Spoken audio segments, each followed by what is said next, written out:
Freddy's always keeps it clean inside and out with 2 Southern Utah locations as well as in Vegas, Lehigh, and Sandy. Well, greetings and salutations, and welcome to the second round of the 4A State Playoffs. Devin Dixon, the coach Rick Barry, live with you on the Fan Sports Network, on the radio, as well as live on the fansportsnetwork.com, our YouTube page, also coming at you on KSLsports.com. So lots of places that you can find us as we are live here at the Tiger's Den. This is the pregame show built by Bucks Ace Hardware, and boy, oh boy, oh boy, we're excited. We got 4 wide. Happy Halloween, everybody. We are 4 wide tonight.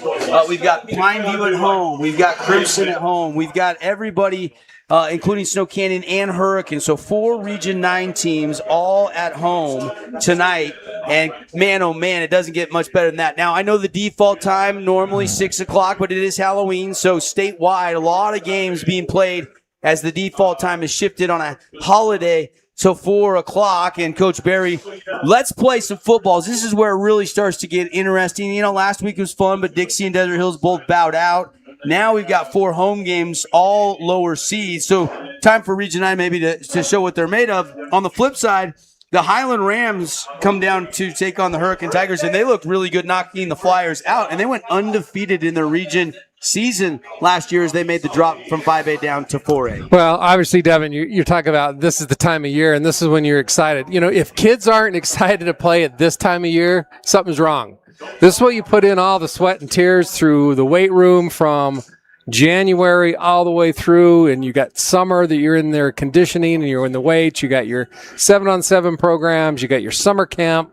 Everything you do is for this time of the year. So I don't think you got to say a whole lot to the kids. They understand the importance of playoff. You know, you lose and you're done. So I'm sure these kids are sky high ready to go. And as from a coach standpoint, that's what you got to be a little bit careful from. Don't get them too hyped up so they get out of what they do best and just get in and say, you know what? We got to play smart, sound football, and execute. I always use some acronyms of ACT. Yeah. You know, and the ACT, obviously, we know is the test, but it's alignment, communication, technique. Those 3 staple things for both offense and defense is key for tonight. And talking to both the coaches on both sides of the battlefield, you know, this afternoon, they're excited. They have a lot of respect for each other. They've watched a lot of film on each other. And so I think this is going to be a really good, hard-fought battle. Should be fun. We're going to circle back to this game in just a minute. That's where Coach and I are at. We are here in H-Town, Hurricane High School, 4 o'clock kickoff, Highland. I want to, Coach, get your thoughts on the other 3 matchups, though, for just a second. Your alma mater, Go Eagles, is over at Pineview High School. That's the 6 versus the 11 seed. And you know, a bye week for Pineview to kind of get Brock Harris and some bumps and bruises. Kyle Richardson, guys healthy and fired up. Panthers at home. But that game, a lot of people, including Nolan Perry's power guide, he's got the power rating differential in that Pineview game as a tight one here, Coach. He's got Pineview by 3. And I think Pineview is going to win by more than 3, Devin. I think Skyline's downside. I mean, obviously they've struggled the last few years. They've been in 5A. They bounced them down to 4A. Their region is not very good. Let's be frank about that. You know, they've played East. And East is getting better. They're getting healthy. But they played Murray. They played Cottonwood. They played Hillcrest. They've played a very soft schedule compared to what Pineview's played. And I think you're going to see that in tonight's game. I think Skyline has not seen the quality of Region 9 teams with what they played in the region. So I look for Pineview to bounce back from the game we had a couple weeks ago where they just had a horrible game against Crimson.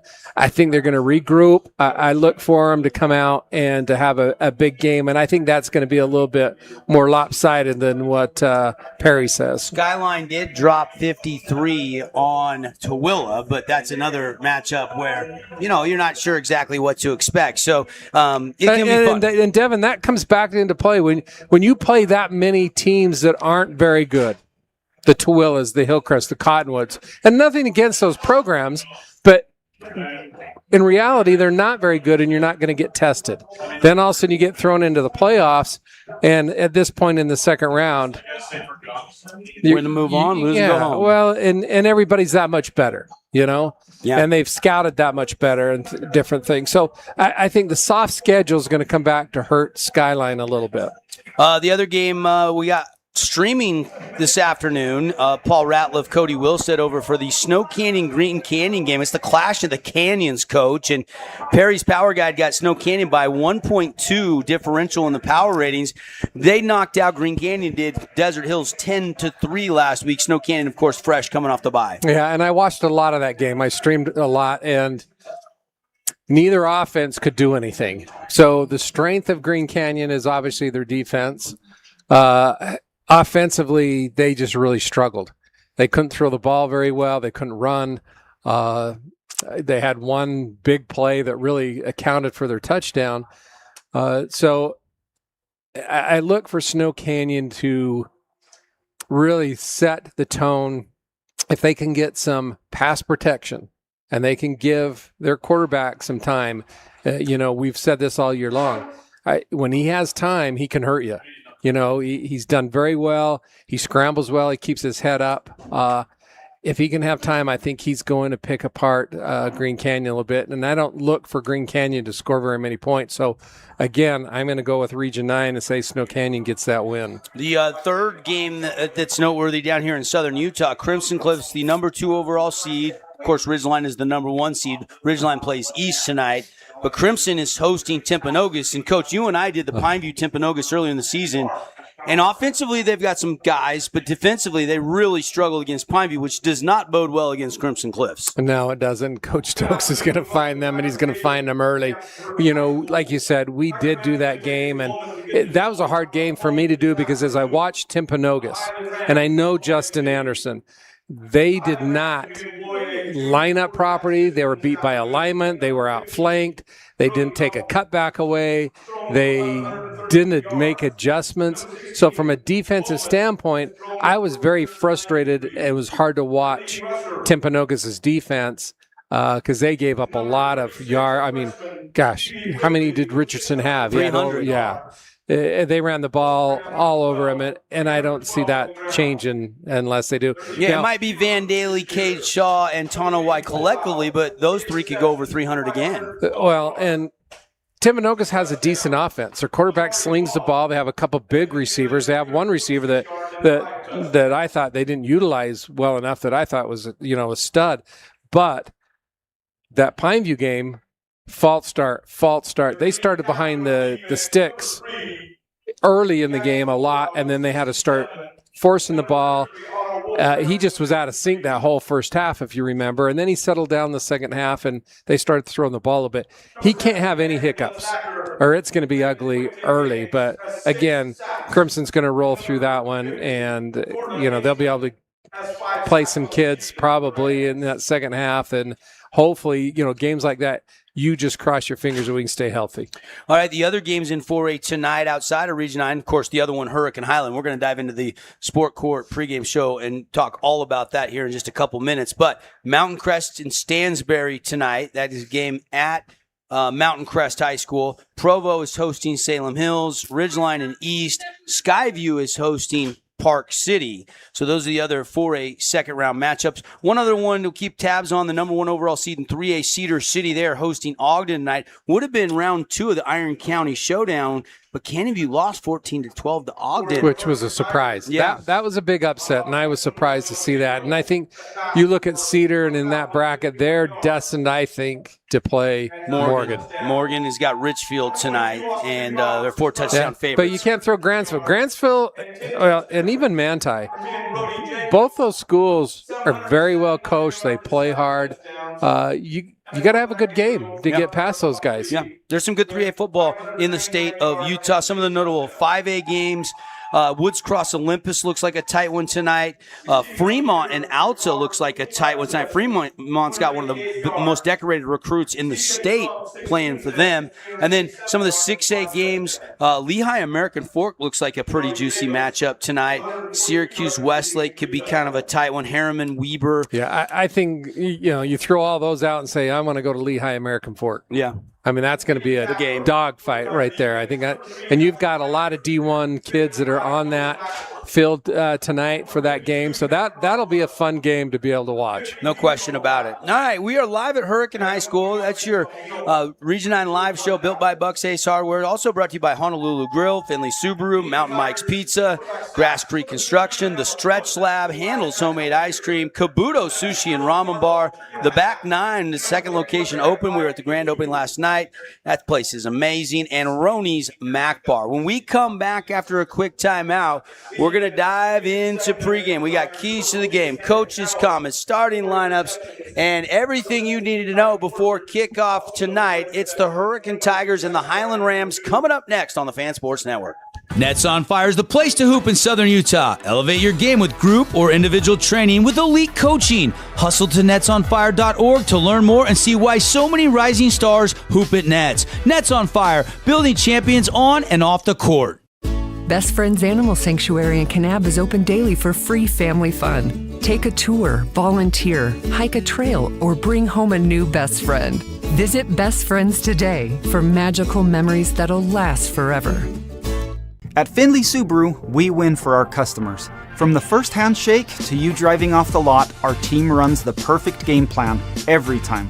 Score your next Subaru at Finley Subaru, 1453 Sunland Drive, on the saving side of the freeway. From bold statements to subtle compliments, Wilkinson's House of Lighting will help you more fully enjoy all the different spaces in your home. Find us online at shopwilkinsons.com or come in and see what's new. 88 East, 1160 South, just off Main.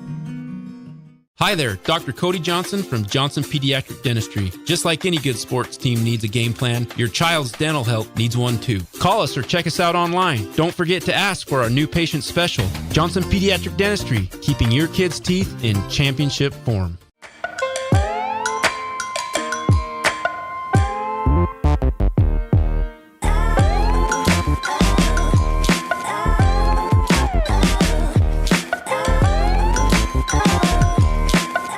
At Great Harvest, we believe in crafting more than just bread. We provide crisp, garden-fresh salads and savory sandwiches. Everything from garden-fresh ingredients to our signature handcrafted bread. Our friendly staff will guide you to find a meal that will leave you craving seconds. At Great Harvest, we truly provide something for everyone. And don't forget our baked goods. Satisfy your sweet tooth and finish your meal with a brownie or cinnamon roll. Come visit us at Great Harvest. Hey, welcome back, everybody. Countdown to kickoff is on. Pre-game show brought to you by our friends at Sport Court of Southern Utah. Multi-purpose pickleball, basketball courts. Get a free quote. Let their team design something to turn your backyard into the ultimate playground for your kids or grandkids, for that matter. And make sure and remember, they're giving away another $5,000 scholarship. To nominate, go to sportcourtofsouthernutah.com or thefansn.com and get the home court advantage with Sport Court. We're going to give that $5,000 scholarship away. Nominees are open throughout the fall and winter sports season. We'll hand that out at the wrap-up of spring sports, and it's going to be a lot of fun. Coach, I know you miss playoff time of year, but did you get a good vibe down there talking with head coach of the Highland Rams, Coach Kotai Alaveo? You were impressed by what he had to say. You guys were chatting for about 15 minutes. Yeah, really nice guy. First time I've had a chance to meet him. We had a few connections. Coach Larry Wilson, both of us are very good friends with, and so we talked about Wilts and some of the other things. And I asked him how long he's been at Highland. 10 years. He doesn't teach in the school. They kind of got him when his son was playing there, and he's got some talented kids. He played at the U, so he's obviously got a lot of football knowledge and's been at Highland for quite a while. So I asked him. I said, Coach, really, what have you seen? I said, obviously you've watched a lot of film, and he said, well, some of the keys that we've seen is throughout their games, a lot of the teams have not been able to wrap up some of the misdirection that they do. And he said, we've got to do a really good job of wrapping up. We've got to make sure we do not get our eyes in the backfield, which you and I have talked about. When you play Hurricane, it's easy to do with the misdirection. Yeah. So backside's got to stay home. We got to be very fundamental, and we got to be physical up front. They play a 3-3 stack. They bring a lot of pressure from different areas. Their defensive coordinator's a first year this year. He came from Judge, I believe, where he was a head coach for several years and has always played that 3-3 stack, a little bit of old Bronco Mendenhall's philosophy there. So they'll try to confuse Hurricane of where they're going to come from and always bring pressure from different areas. So he said, we have to be physical and we have to stop the run. If we can do those two things, we're going to be okay. All right, let's get some Coral Canyon coaches' comments. Celebrating 25 years of great golf. Coral Canyon Golf Course, fantastic right now. It's rocking this time of year. Plan ahead. Get your tee times. CoralCanyonGolf.com or call the Pro Shop 435-688-1700. What was the lasting impression, Coach Cowan, when you guys had a chance to chat? I also chatted with him this morning on the show, and he seemed uber focused. He said he didn't even realize today was Halloween. That's how focused he's been on this football game. Well, the kids are excited. You know, all the coaches of Hurricane said, you know what? The kids are excited. They're not that, too overly hyped. They understand the importance of it. But he said more than anything, we've got to stick with our game plan. We can't get out of our game plan because obviously it's going to take us a little time to look at what they're going to do defensively. They haven't seen a 3-3 stack, this year. But he pointed out, he goes, listen, we're 10 points away from being an undefeated team. So we have a ton of confidence. We got a lot of respect for our opponent, but we feel like if we play our game and stay away from penalties. How many times have we heard that from Hurricane coaches of saying, offensively, if we can stay away from those holding penalties and shooting ourselves in the foot, we think we can play with anybody.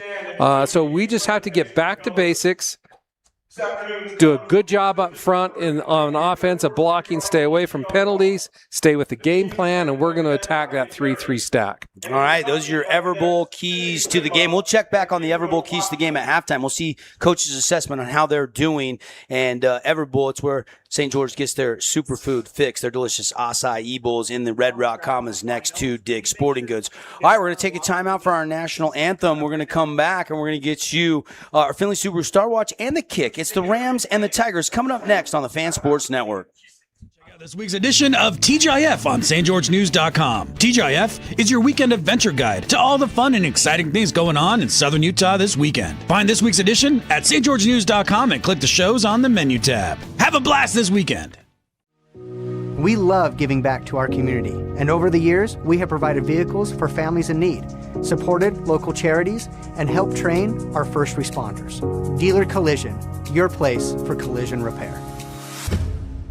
Huge news! Sport Court has a brand new showroom and design center, and it's next level. See why so many are choosing Sport Court here in Southern Utah for top quality basketball, pickleball, and multi-purpose courts. Learn more at sportcourtofsouthernutah.com. Best Friends Animal Sanctuary in Kanab is open daily for free family fun. Take a tour, volunteer, hike a trail, or bring home a new best friend. Visit Best Friends today for magical memories that'll last forever. Hey, it's Marco from Coral Canyon Golf Course inviting you to play the course with the best backdrop in Southern Utah. Make sure you get out and experience great golf for a great price at Coral Canyon. Visit CoralCanyonGolfCourse.com or call us at 435-688-1700 for your tee times. Hey, have you tried the St. George Stretch Lab? It'll help boost your athletic performance, help you feel less restricted in your movements, knock out those nagging aches and pains, and melt away your stress. Right now at the St. George Stretch Lab, get an intro stretch for just $39. That's $30 off. Mention keyword radio. Oh, hello, Italian nightclub from Jimmy John's. Ciao, freshly baked bread piled with Italian-style meats. Hey, hand-sliced veggies. Am I obsessed with this sandwich? Yeah. So what if I am? Jimmy John's. Order online or on the app. Create your own relaxing, comfortable space. Boulevard Home offers the guaranteed best prices on furniture, appliances, mattresses, and more. And buy with no interest financing. Shop Boulevard Home, because home is who we are. At Grass Creek Construction, they put their heart and integrity into every build. Their team is committed to delivering top-quality commercial projects that stand out. Integrity is their competitive edge. Building with passion, building with purpose, proud sponsor of local sports. From bold statements to subtle compliments, Wilkinson's House of Lighting will help you more fully enjoy all the different spaces in your home. Find us online at shopwilkinsons.com or come in and see what's new. 88 East, 1160 South, just off Main. Red Rock Real Estate has over 350 professional realtors in the St. George area that specialize in the local market. Whether you're buying your dream home, looking for an investment property, or want to sell your home for the highest amount, the Red Rock Real Estate team is here to assist you. Get started now. Visit redrockrealestate.com. Asphalt, we don't often think about it, but we use it every single day. Holbrook Asphalt's innovative HA5 product slows asphalt aging by 67%, making roads last longer and cost less to own. Visit holbrookasphalt.com to discover more. Handel's Homemade Ice Cream is now open on River Road by Sprouts. Come enjoy 48 flavors made fresh daily. Cones, sundaes, shakes, and quarts to go. Handel's Happiness served daily on River Road. Relatives coming to visit? Not enough room? Maybe you're looking to host a family reunion and need a house with a pool. Red Rock Vacation Rentals has got you covered. From 2-bedroom condos to 10-bedroom luxury homes, they truly have something for everyone. Visit stgeorgeutahvacationrentals.com. Hey, it's Luke with Udine Associates at American Family Insurance. At Udine Associates, we love insurance so you don't have to. With a quick call, we can get you an instant quote with the right coverages. My team of licensed agents are ready to help you with better insurance from American Family. Give us a call at 435-251-9102. Hey, welcome back, everybody. Devin Dixon, Rick Barry. This is our Boulevard home. Round 2 playoff game coverage here, and it's our Boulevard home game of the week as the Highland Rams come down here to Hurricane, Utah to take on the Tigers in the Tigers Den. Coach, and time now to take a look. We've talked a lot inside of our pregame show brought to you by our friends at Sport Court, Keys to the Game, Coach's Comments. But let's pick the Star Watch. Which player for each respective team do you want to keep an eye on tonight? Maybe an X Factor. It's brought to you by Finley Subaru. Go check them out on the savings side of the freeway. Just wrapped up the community trunk or treat over there at the dealership. It doesn't get better than that, does it? A lot of kids getting a lot of candy. A lot of candy. Yeah. So let's start with Hurricane Tigers. I think number 22, Austin McRoberts. I think they go as he goes because not only from a running back standpoint, receiver standpoint, big play standpoint, leader standpoint, I think he is the key for the Hurricane Tigers.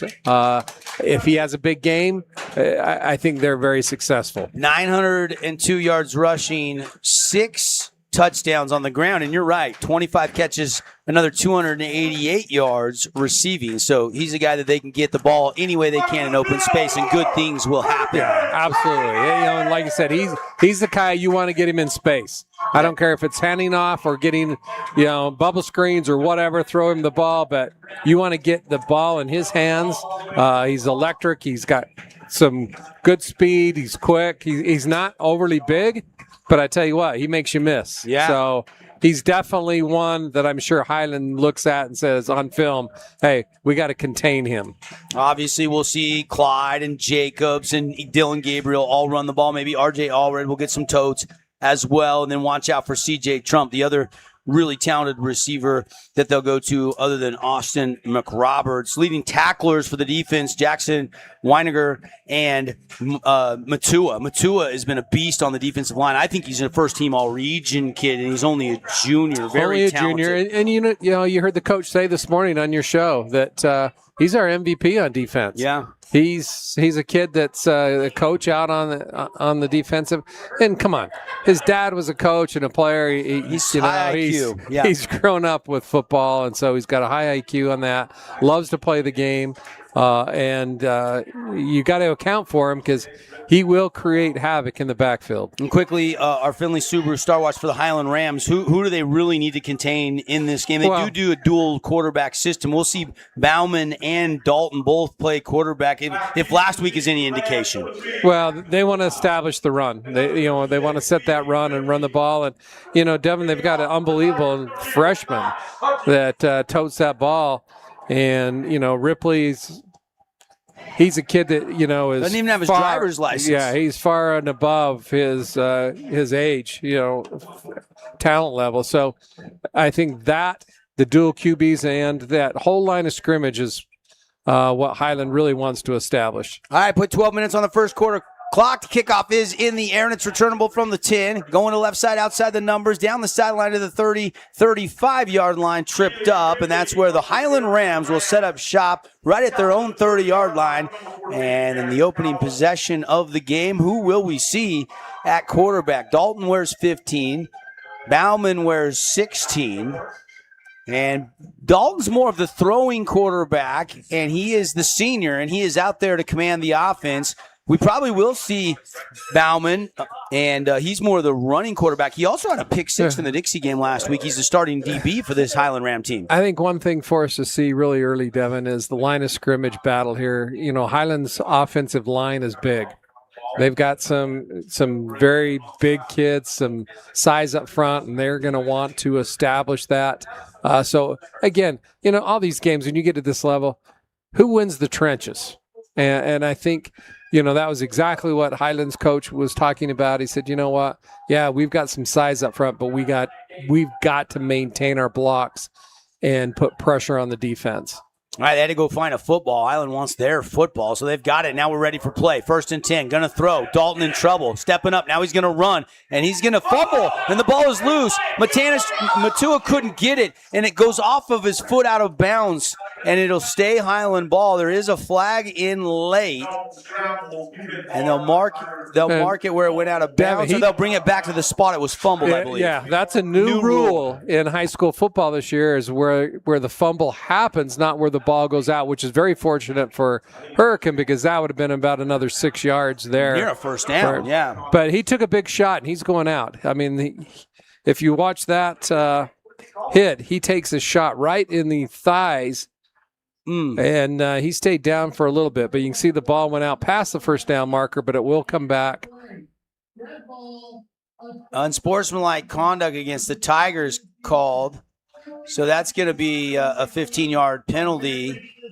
How do you call that after the? And I'm not sure I caught where the infraction occurred, but it is going against the Tigers, and that'll be a first down, and they're going to spot the ball right at midfield. So one play could have been disastrous, could have been a fumble recovered by the defense. Instead, it goes out of bounds, and they get a personal foul penalty against the defense, and now Rams are 1st and 10 from midfield. And it had to be something was said, because they didn't see that like there's a cheap shot or anything, so maybe somebody a little unsportsmanlike said something. So handoff up the middle. Here's Ripley. Vili Ripley going to take it for a gain of 6 across the 45 down to the 44-yard line. And it'll be 2nd down off that left side. They love to run that stretch play left and that stretch play to the right.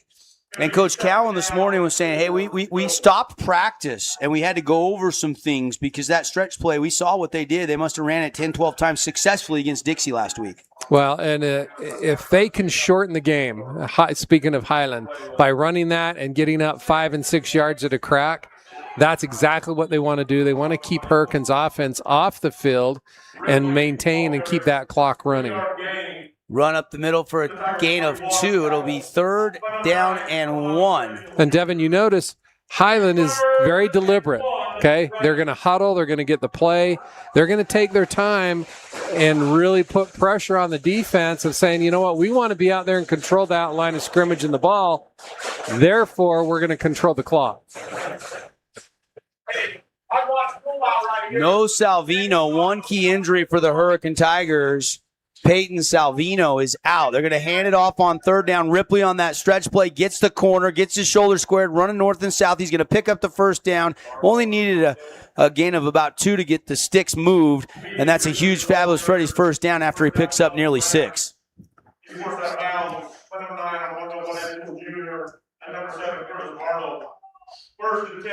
Rams opening possession, 10:26 to go here in the first quarter on the Nets on fire clock. No score. Tigers wearing the black uniforms, red helmets, red trim, white, gray pants, and green numbers tonight. And there's a TFL getting into the backfield there, the Tigers front 4, and that play will go for a loss of 3. Well, and those are the plays Hurricanes going to have tonight, Devin. They want Highland to get behind in the downs and behind in the sticks, force them into putting that ball up in the air and not be able to just continue to pound and get 5 and 6 yards. Carter Wardle was the guy that got in there for that TFL. I believe Wardle was the guy that got into the backfield and made that last play. And it'll be 2nd down and long. Clock continuing to tick. Tigers dig in defensively. Trips to the near sideline for the Rams offense. They blitz off the strong safety, or the linebacker, outside linebacker. It's a high pass to Vaughn, and it's incomplete. Vaughn tried to come and cut underneath Titan Borchert and couldn't make that catch. Borchert will get, I think, credit for a pass breakup there. Yeah, probably ill-advised throw there. He's thrown into double coverage. They had Borchert in behind him, and they had another safety coming underneath. So he was trying a 50-50 ball, but you throw those when it's only single coverage and not into double coverage. Highland Rams went undefeated in their region, won all 6 games, won their home first-round game against Dixie last week. Here they are, opening drive, 3rd and long, over the middle, and it short hops the intended receiver, and it is incomplete, and it'll be 4th down, and you're kind of in no man's land here, and you probably have to punt the football. Too long of a field goal. They've only made 1 field goal all season, Coach. So that's not an option from this point on the field.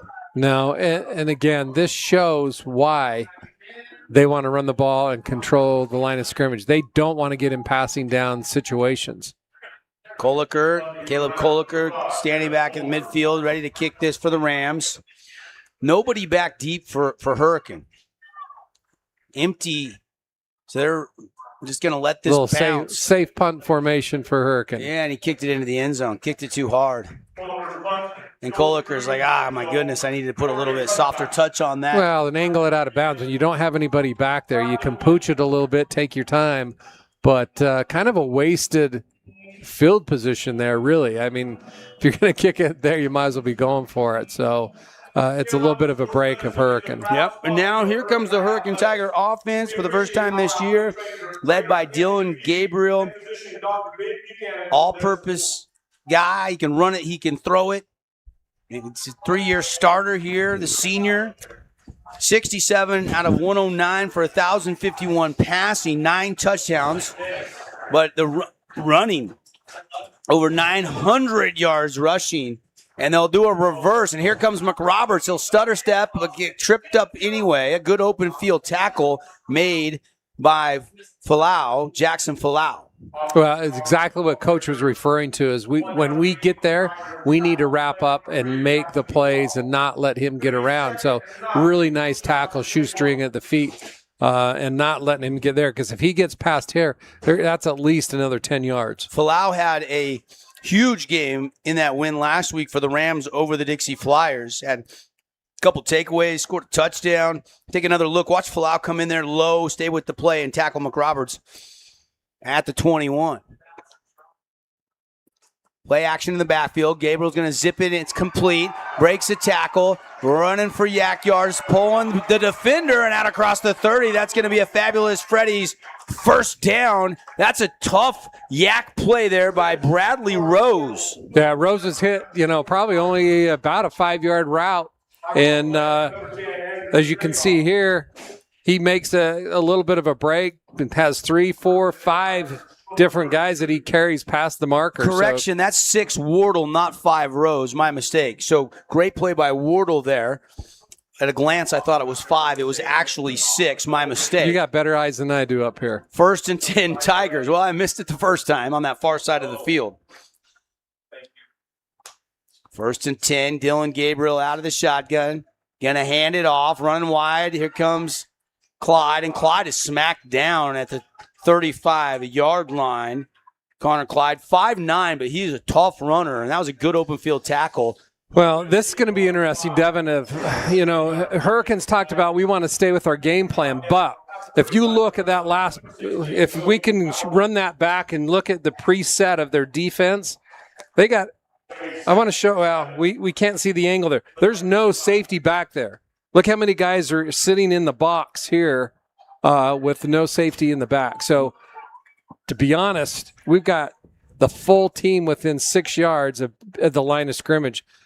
With the speed Hurricane has from the outside, they can take some shots deep. Jump cut to the right. They'll cut back to the left, and a pretty good run there by Brody Jacobs, as Jacobs is going to gallop for another fabulous Freddy's first down after the 45-yard line.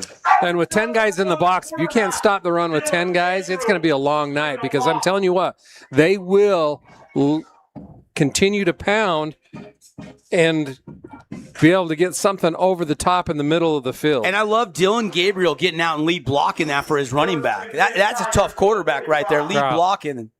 Like you said, 3-year starter, and he plays so smart, and he's a physical, and he's a competitor. Great run by Jacobs, and now the Tigers have a fresh set of downs as they're at their own 45. 7 minutes and 18 seconds left here in the opening quarter, the second round of the 4A football playoffs. Hand off to McRoberts. He's going to bounce to the outside of the 40. It's a foot race to the 30, and he runs out of real estate as they run him out of bounds near the red zone, all the way down to the 25-yard line. A big 30-yard run for McRoberts. When you play Hurricane, you have to know where McRoberts is.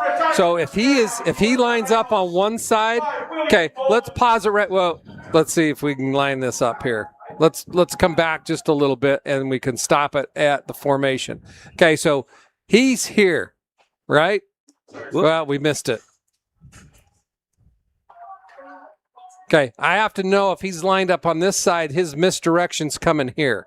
So if he lines up in the wing on one side, I know opposite side again, I've got to make sure our backers are staying home and know where he's at all times. Inside handoff there to Jacobs, and Brody that time made one guy miss but couldn't make the second wave miss, and he stacked up for no gain on the play. Second down and 10 for the Tigers. No score here early on the Wilkinson scoreboard. 6:45 in the first quarter. This is the Tigers' opening possession. After Highland got into Tiger territory on their first touch, they had to punt the football. And it's been a methodical drive to this point for the Tigers. Dylan Gabriel out of the shotgun. Again, a lot of guys in the box here. See if they want to throw it. No, they do roll Gabriel out. There's the wide open in the end zone behind the defense. Touchdown, Hurricane. C.J. Trump from 25 yards out, and that worked perfectly, Coach. You kind of saw that one coming. Well, when you look, okay, let's go again, and we'll freeze it right. Let's see. Touchdown. There's another look. 25. What a throw by Gabriel. That was a jump pass. So if you look at here, there is no safety in the back, okay? They've got everybody at the line of scrimmage. There's 10 guys there. All it takes is a little bit of a play fake, and you're up over the top. And this is what I said, 3 or 4 plays ago. If they're going to commit to putting 10 and sometimes 11 guys within 5 or 6 yards of the line of scrimmage, that's going to be there all night, Devin, because Hurricane has enough speed on the outside just to take off and go. Those guys are biting on the play fake. Yeah. So they're taking a step down, and you're going to be a bit elbow top. Hurricane's got to play it a little bit different and say, you know what, we at least got to keep one guy. I know they play a lot of man coverage. They have all year long, man free. When you're playing these guys, you can't do that. You've at least got to, if you want to play man, then play a man free instead of a straight zero, which is all man across the way, and commit that many people into the box. And extra point is not an extra point. It's a 2-point try here. Tigers going to go for 2 on the opening drive. Gabriel going to hand it to McRoberts. McRoberts wide open on the outside. He walks and strolls into the end zone for the 2-point try. 8-0 Tigers on the Wilkinson scoreboard. We'll step aside, see if Highland can respond here with 6:19 left in the first quarter on the Fan Sports Network.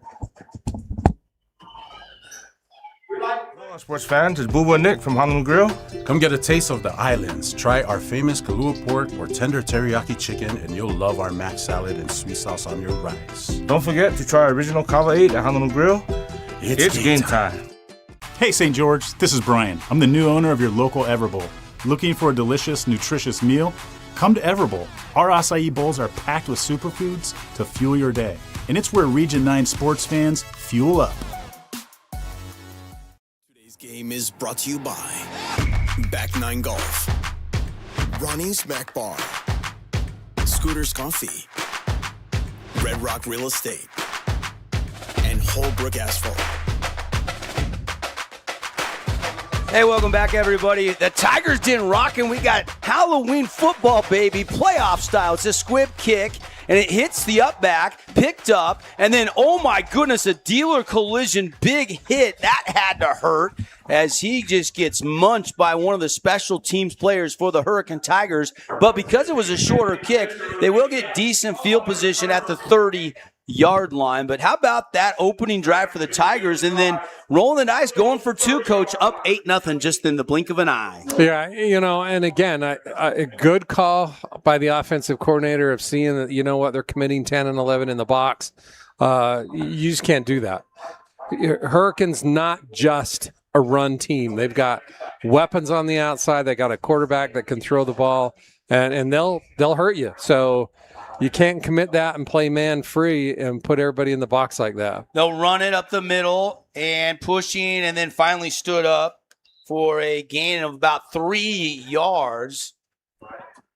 And that was Ripley again, Vili Ripley, the 9th grader. We'll see a little bit of Wolfgram. You got to watch out for Vaughn, who's the top target, 6'3", 6'4". Good big offensive line. They definitely want to establish the run still. Well, and that's a young offensive line, Devin. You look how big they are, and most of them are all juniors. I mean, that's a big offensive front.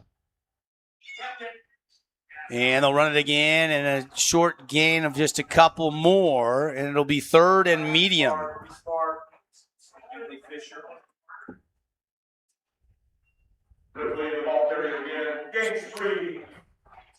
So Hurricane goes down the field, 25-yard touchdown pass. Dylan Gabriel to C.J. Trump. 8-0 with the 2-point try, and now a chance to get the offense the ball right back. They'll snap it.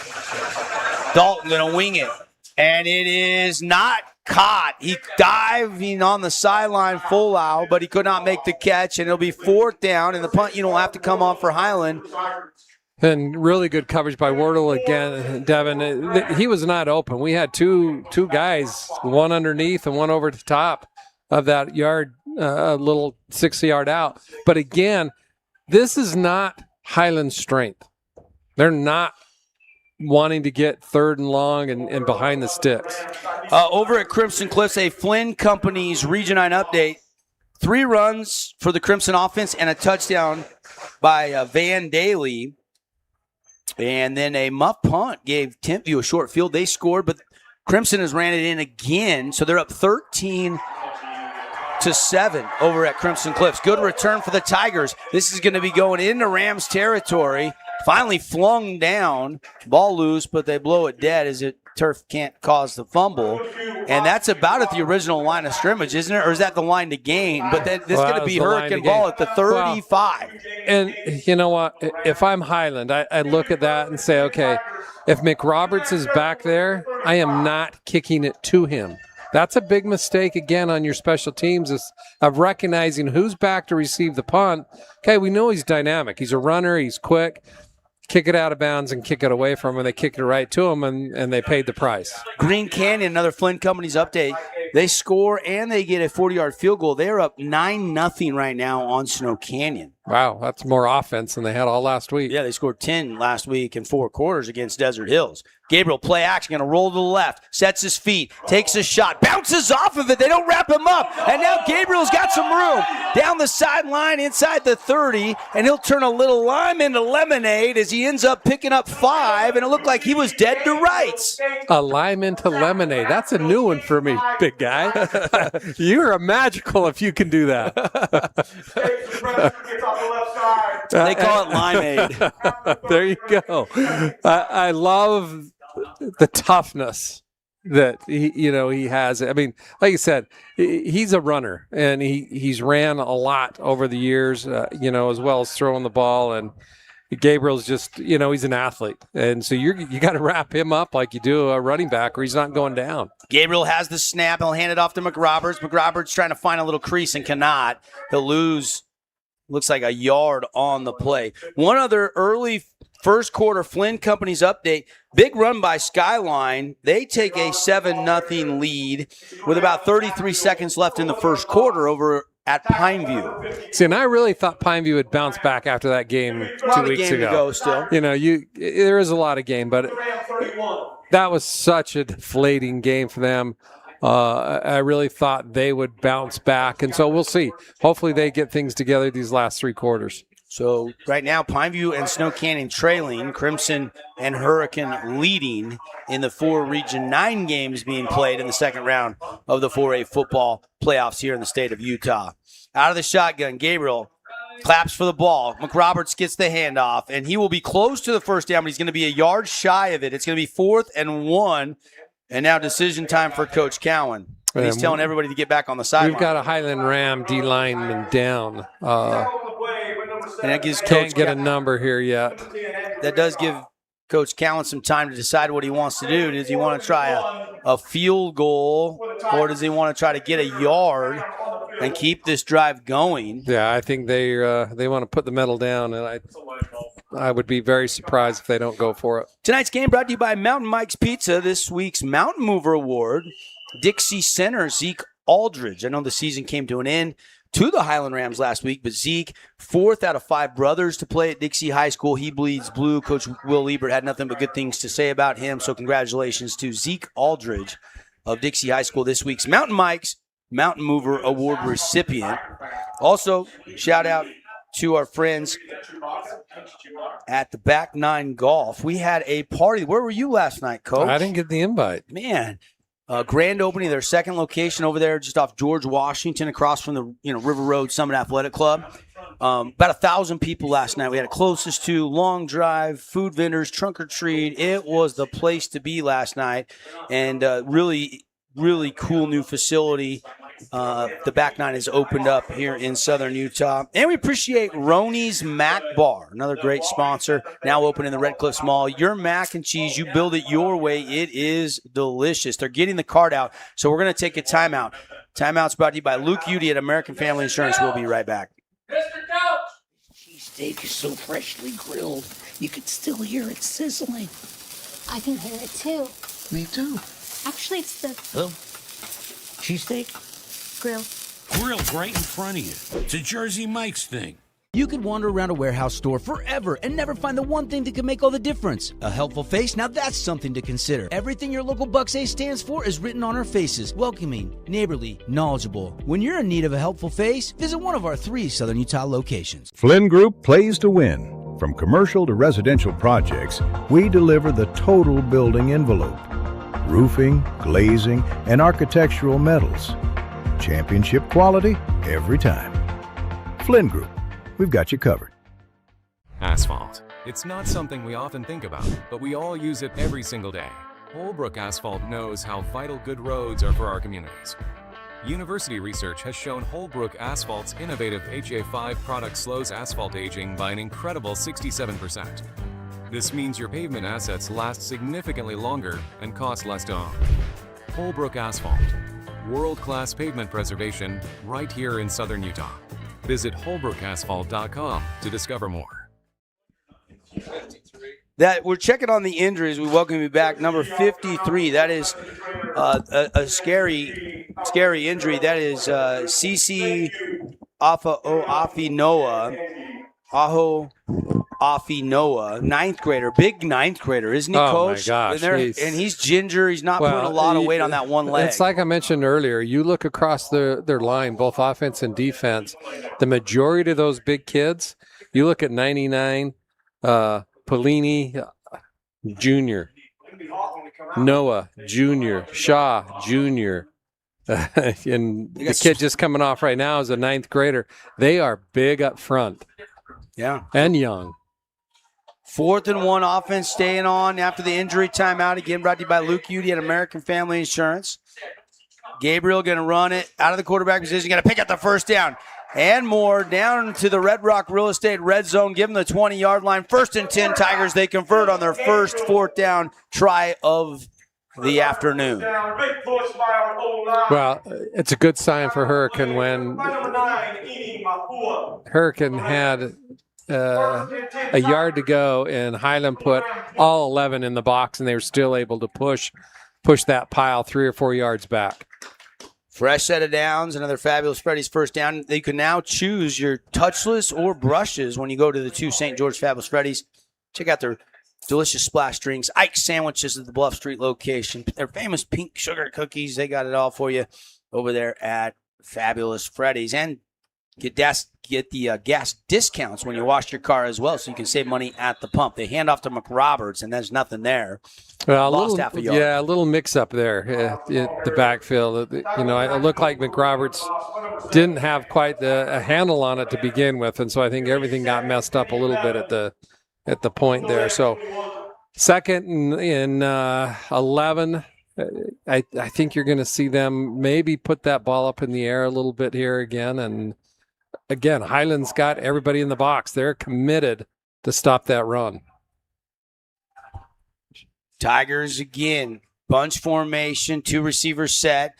They're going to run a reverse to McRoberts. Now he's going to change directions, and he is going to be tackled for a huge TFL. Tackle made by Manasseh Wolfgram, and they'll be back at about the 27, 28-yard line. And where are they going to spot this? Right at the 28. Well, it's a really good job on that backside of continuing to flow to where the ball was.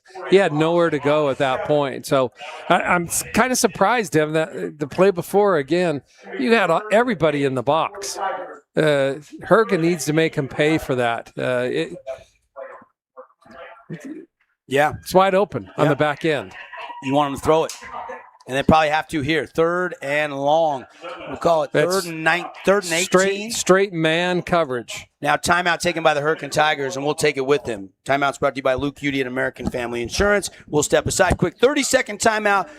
Tigers, 3rd and long, but leading on the Wilkinson scoreboard over Highland 8-0 late here in the first quarter. To us, pizza the way it ought to be isn't just our slogan. It's our promise and our passion to give you the best dining experience and the best tasting pizza you expect. For over 40 years, we've been making pizza the way it ought to be. Handmade with the freshest and finest ingredients. Our dough is made fresh daily, and we use 100% whole milk mozzarella cheese and toppings to the edge. There's pizza, and then there's Mountain Mike's Pizza. Pizza the way it ought to be. Olsen to Lounsbury. Hey, welcome back, everybody. We were just getting an update here as we welcome you back to Hurricane. I was about to tell Coach. Olsen, quarterback for Snow Canyon Hits. Lounsbury, 7-yard touchdown. PAT good. So Green Canyon leading Snow Canyon right now 9-7. 9-7 the score over there across town. Paul and Tara and Cody Wilstead on the call in that game. Link up on the fansportsnetwork.com. If you're listening on radio to our game, you want to watch this game or that game, that's where you head.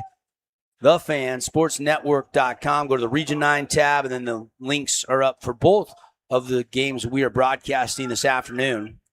And they'll give it to Jacobs again. He's got a head of steam on the right side. He's going to go down to the 10, down to the 5, and touchdown, Brody Jacobs. Tigers strike again. This one, a 28-yard touchdown run. Wow.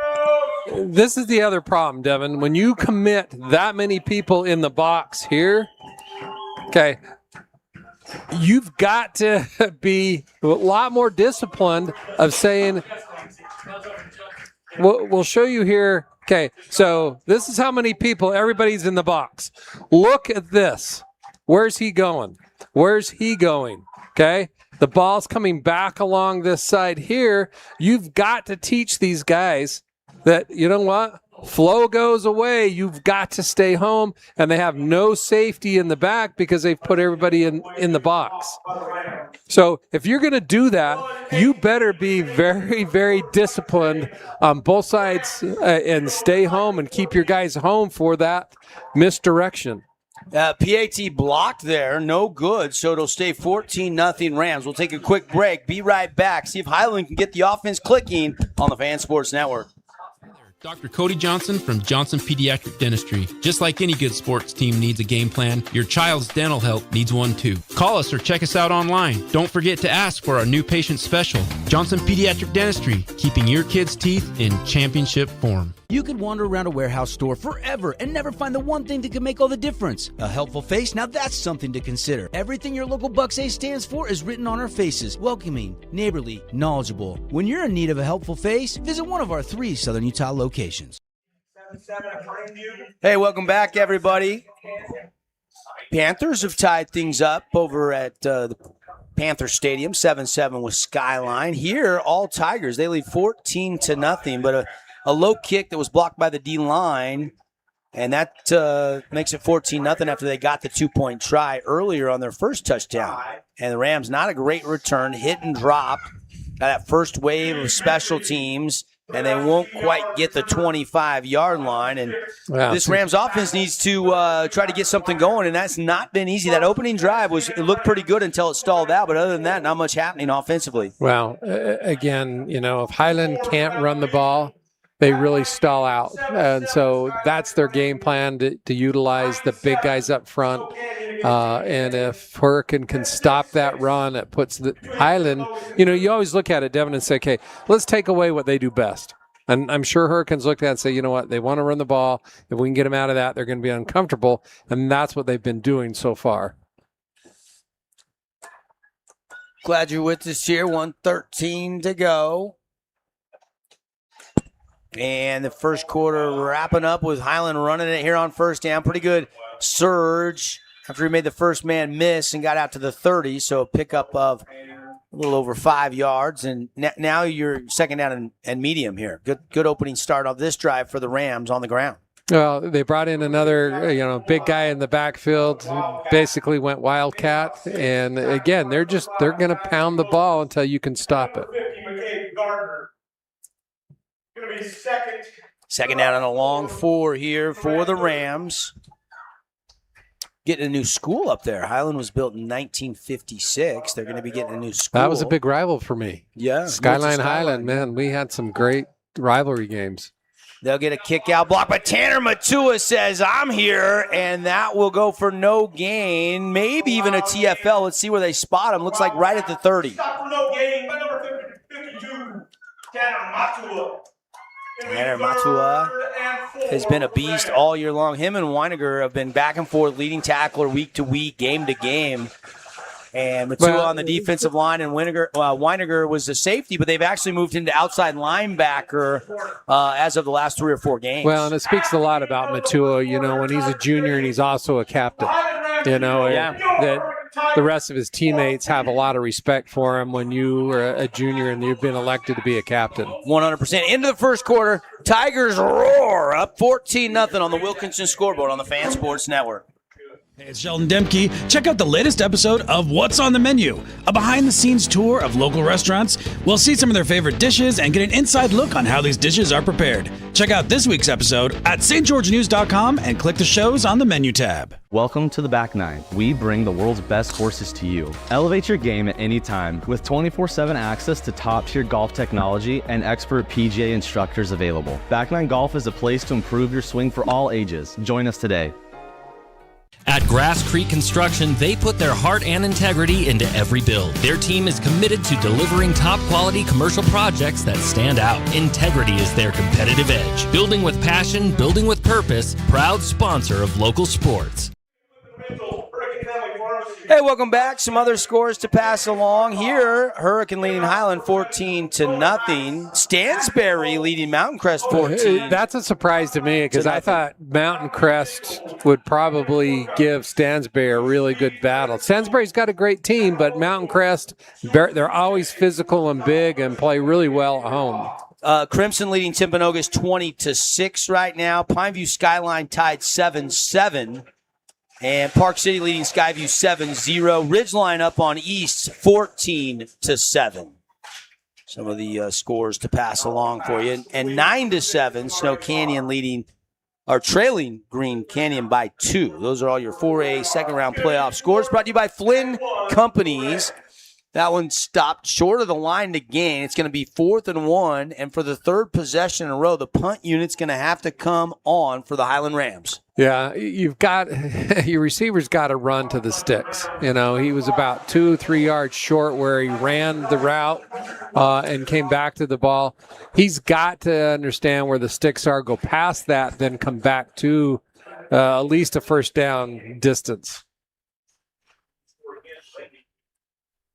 And McRoberts standing back deep at his own 28. He's going to grab it at the 29. Juke to the outside, back to the inside. Makes 2-man, makes 3-men miss. He's into the open field of the 40, 45, 50. McRoberts juking again to the 40 of Highland. Still on his feet, down the sideline. Finally knocked out of bounds, but multiple flags down on the play. Well, and the sad thing is those flags didn't need to happen. He was already in the open field. Again, you got to kick away from him. Yeah, there's no reason to kick to him. And he was able to grab it on one hop. He's able to grab one hop, makes a couple of jukes here, goes backside, and he's got some line back here. Pick it up. He did not need a block in the back here by number 7. He had already gained the yardage. So a big mistake there, but a great run by McRoberts. And Hergen's got to learn. Kick away from that kid. We'll see if they can adjust to that. Great return, but it is coming back. It's a spot foul, so it'll back them up to their own territory. And 1st and 10, Tigers. Up 14-0.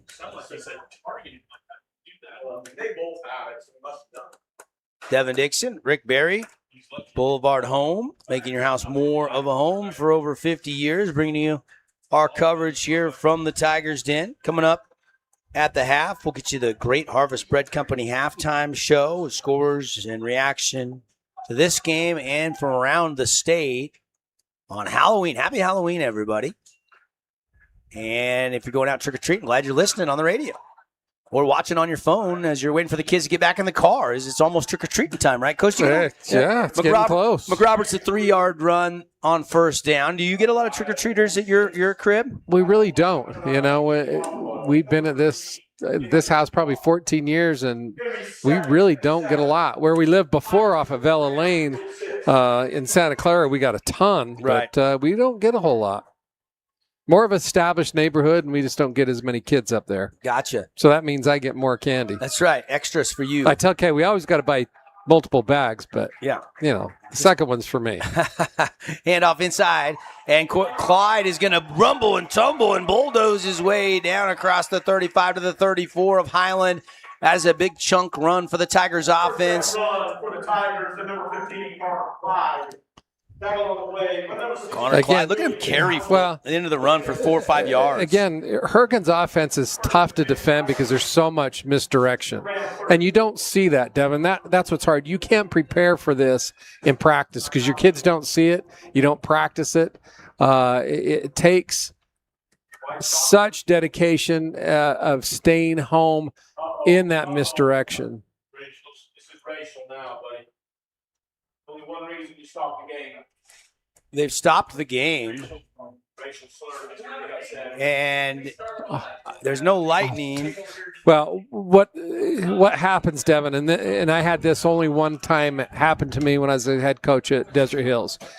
Somebody said something? Yeah, the state has come in and been very, very strongly about this, saying, you know what, no racial, no religious, no taunting, anything that's said like that, we're going to stop the play. We're going to bring both head coaches to the middle of the field and tell you right now, you better go back and tell your kids to shut up and stop because we hear anything that he's ejected. And if you get ejected, you're out for the next game as well. So obviously something got said by one of the two teams. I love that the officials stopped the game, though, and gave them a warning about that. Okay, that's great explanation. Rick Berry with me, Devin Dixon, Boulevard Home Game of the Week, and both coaches have came back to their sidelines. Coach Cowan relaying the message, Coach Oliveo relaying the message to his kids, and we don't know what was said and by who and who started or who finished it. But all we know is they've stopped the game momentarily. It gives us a chance to remind everybody during the course of the game, we're always looking for our Appliance Wholesalers Plus Playmaker Play of the Game. We'll pick that at the conclusion of the game. And then we've got a couple other awards, too. The Jersey Mike Sub of the Game and the very illustrious Findlay Subaru Star of the Game. There's no place for this in high school sports, Devin.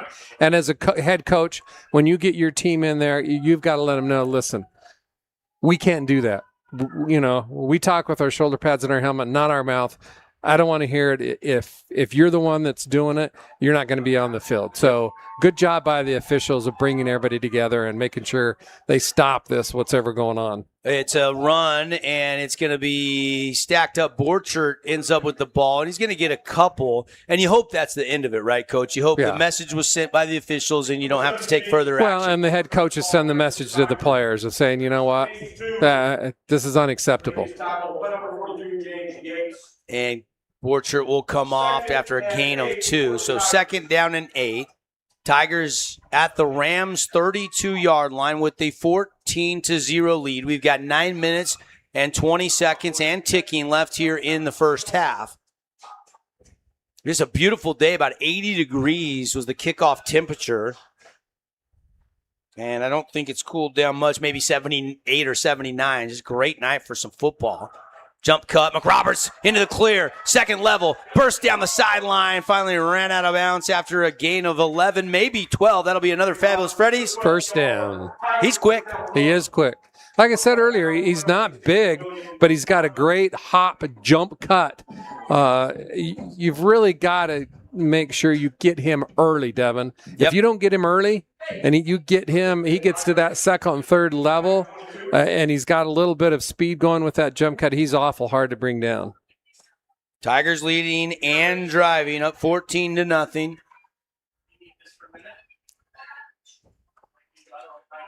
Dylan Gabriel out of the shotgun. 2 receivers to either side.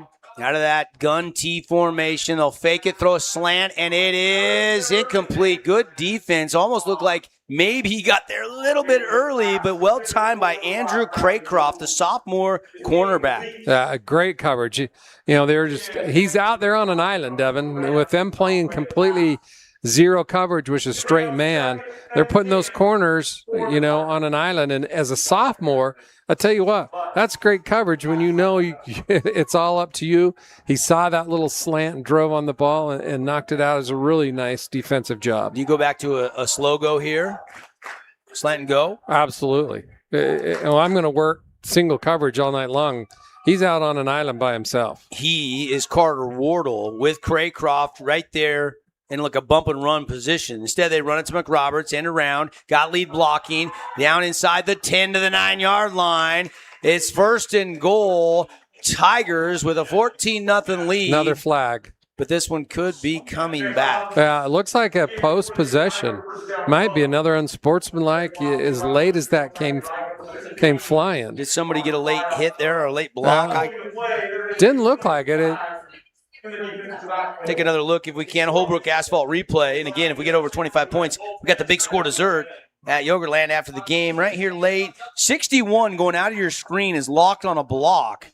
And then we lost that finish of that. So I'm wondering if maybe he didn't let go soon enough. Yeah, the whistle blows. You got to stop. And he did one of those blindside movie where he takes his guy up over the fence. Yeah.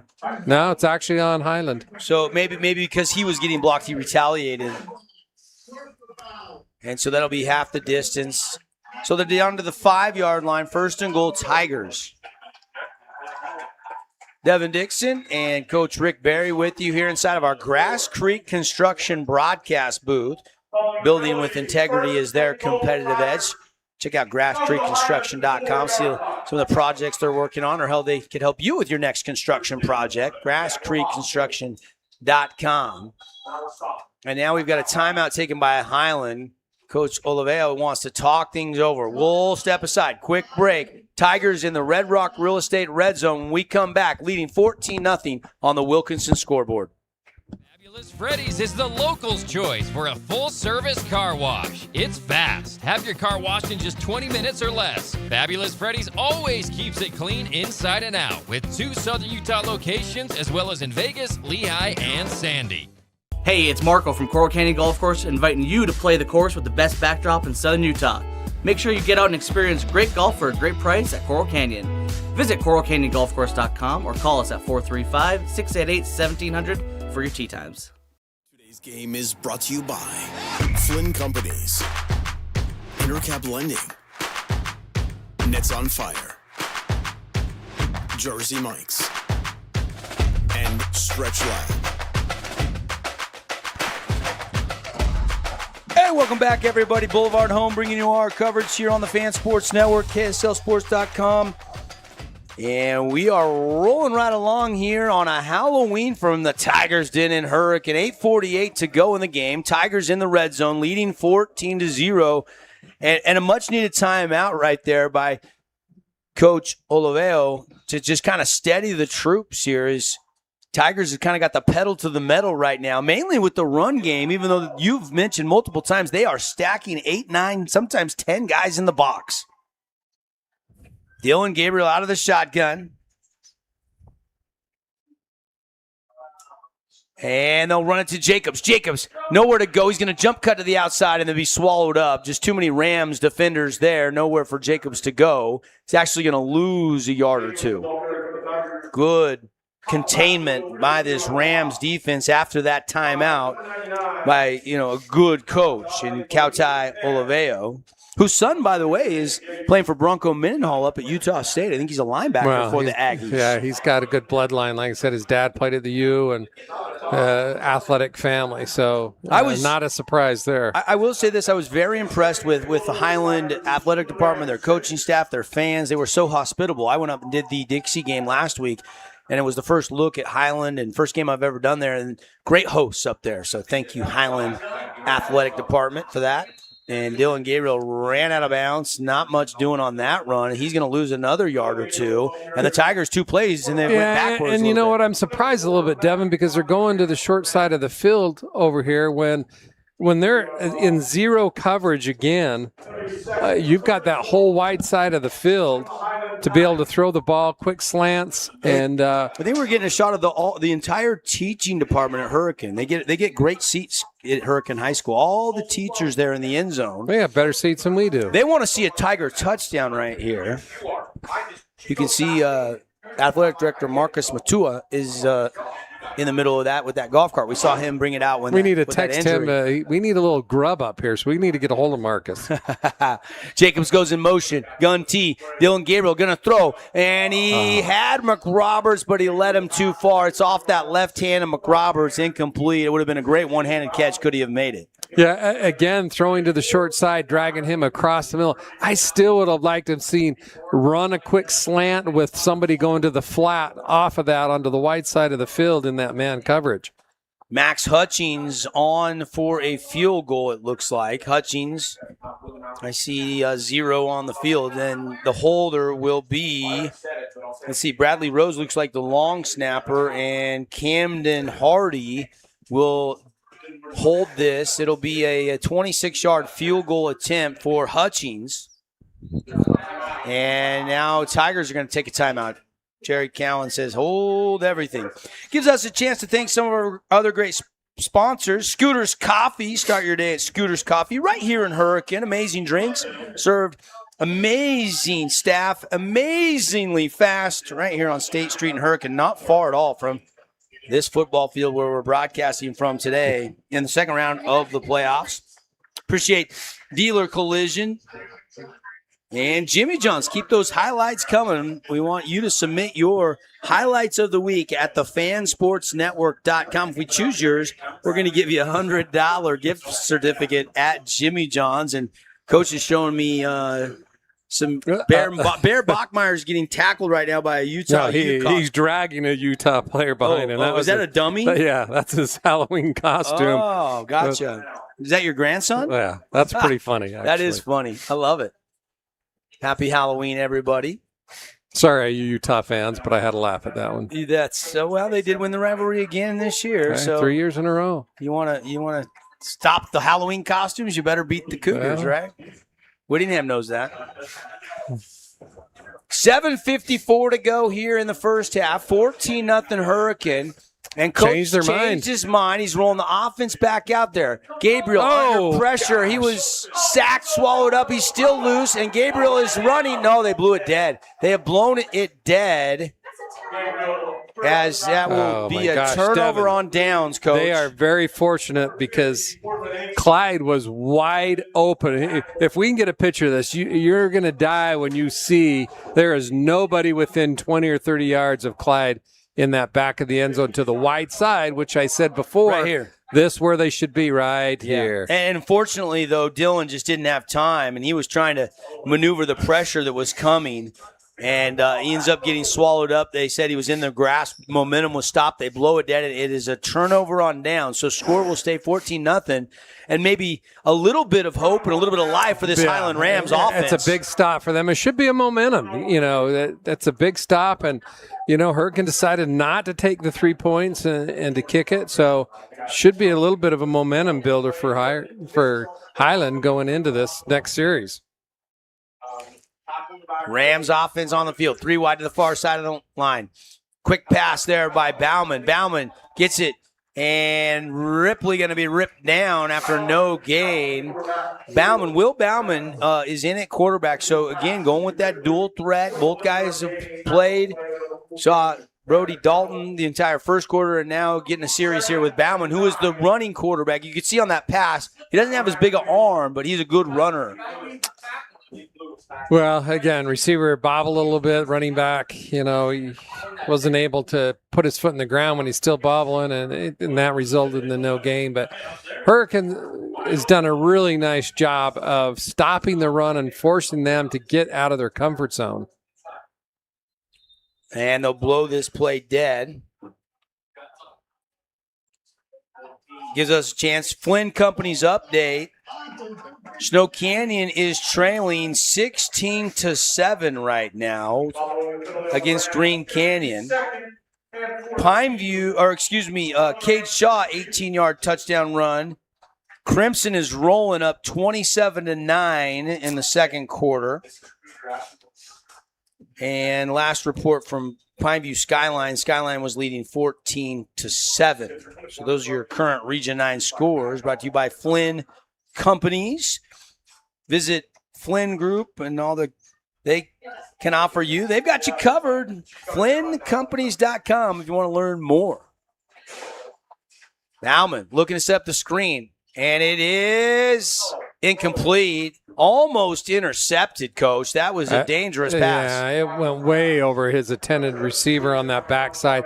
They faked the screen to one side, throw back to the backside there, and he wasn't even close to getting in the ball to it. Again, Highland's got to figure out, if we got to throw the ball, we got to do a much better job of it, because right now they are completely out of sync. And one guy that hasn't touched the ball, we saw him on the kick return, but Jackson Falau, electric player on both sides of the ball, number 3 for the Highland Rams, but they haven't been able to get him in open space, the ball at all. Bauman going over the middle high, and it goes to another receiver on a post route behind him, and it's incomplete. Nearly made the diving catch. That was number 18, Tiem. And he couldn't bring it in. Tiem. And nearly would have been a first down and a big play. Instead, punt unit on. I'm not sure who was throwing that one to, Coach. I think he put it up in the middle of the field, and I think it was surprised a little bit of the defenders on the back end there, because they let him go as he's coming right across the middle here. 2 defenders crossing here and let him go. I don't think they realized who had the responsibility in the middle of the field. Punt kind of goes off the side of the foot. Let's see where they're going to mark it. No return. Looks like it's going to be about a 30-yard kick is all. And Hurricane's going to have it at the 46-yard line of Highland. And the Tigers offense back out there on the field, and they lead with 6 minutes and 31 seconds left on the Nets on Fire clock. They lead 14-0. 30-yard punt, but out of bounds, and you don't let McRoberts touch the ball. Is better than kicking it 40 and letting him go 50. Yeah, good point. Yeah, I mean, we saw maybe an adjustment there in the special teams department for Highland. Glad you're with us, Devin Dixon, Rick Barry, bringing you Hurricane versus Highland from the Tigers Den. Dylan Gabriel, misdirection, RPO, going to keep it, spin move, lunges forward, he'll get to the 40. There is a flag down on the far side of the field. Looks like a 6-yard run, but we await the penalty flag.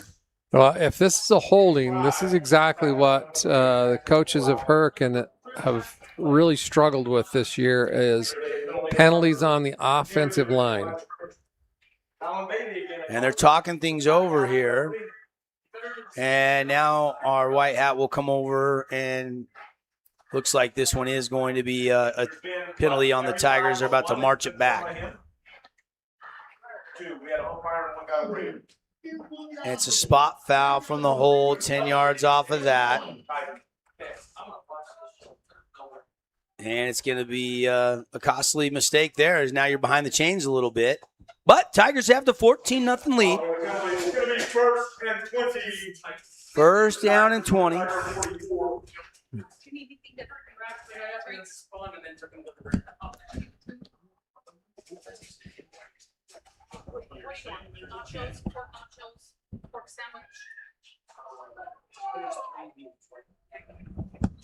And Tiger's going to go up the middle, and there's a crease. RJ Allred, second level. He's going to get a chunk of that holding penalty back. Going to be a gain of 12 for RJ Allred, an underclassman that they really like at the running back position. Quick hitter there. Too many people going with the flow and coming back off of there instead of your middle guys staying home and there. Again, Hurricane's hard to defend, but you've got to be so disciplined of saying, okay, I'm going to take the dive away, I'm going to take the backside away, and all the misdirection. And if you get somebody going the wrong direction off of that, then you're in trouble. So second down and 8 after that 12-yard run by Allred. They'll give it on the end around him. McRoberts, he's swallowed up. Good job by number 7 coming back up off of that. Van really stayed at home, came back up and actually came around that outside block and did a nice job of wrapping up and bringing him down for a couple-yard loss. Van Bletziker, senior, nice TFL, and now 3rd and 10. Under 5 minutes left here in the first half of the second round 4A playoff game. Tigers leading 14-0. Gabriel out of the shotgun. McRoberts goes in motion from right across the formation to the left. They'll roll to McRoberts' side. Now he'll look down the field, check down underneath, and it's incomplete. Couldn't bring it in. Intended for C.J. Trump.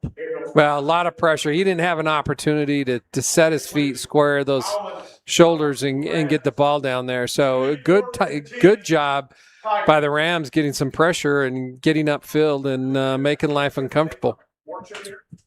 We've got viewers all over the state of Utah, southern Utah, northern Utah. We've also got some viewers like Russell Elison's sister in Georgia watching. Russell, one of the linebackers for the Tigers, his sister Bobby, and wanted to give a shout-out to some of our viewers that glad we're doing the game tonight, Coach, no matter where they are, so they can watch the broadcast. 4th down, punt unit on. And a little pooch kick by Gabriel, and it's going to take a favorable Tiger bounce, which will pin it inside the 20s. It rolls down about the 18. Well, first time they punted today. Well, it's a good series for Highland. Well, the last 2, turnover on downs and forced punts. So the defense stiffening a little bit for the Rams, but they need the offense to pick up, and they need maybe to try to get some points this drive because Hurricane, if you remember, will get the second half kick. Yeah, like I said earlier, the Rams got to figure this out. If we're not going to be able to run the ball the way we want to, we've got to figure a way to throw the ball, whether it's short, quick, 3 or 4 yard outs and hopefully have some yak yards after, but they've got to do something a little bit to get that offensive momentum going. Rams break the huddle, trips to the far side of the field. Single receiver to the near side. And snap goes. And the handoff. And not much there. Bauman stays in at quarterback.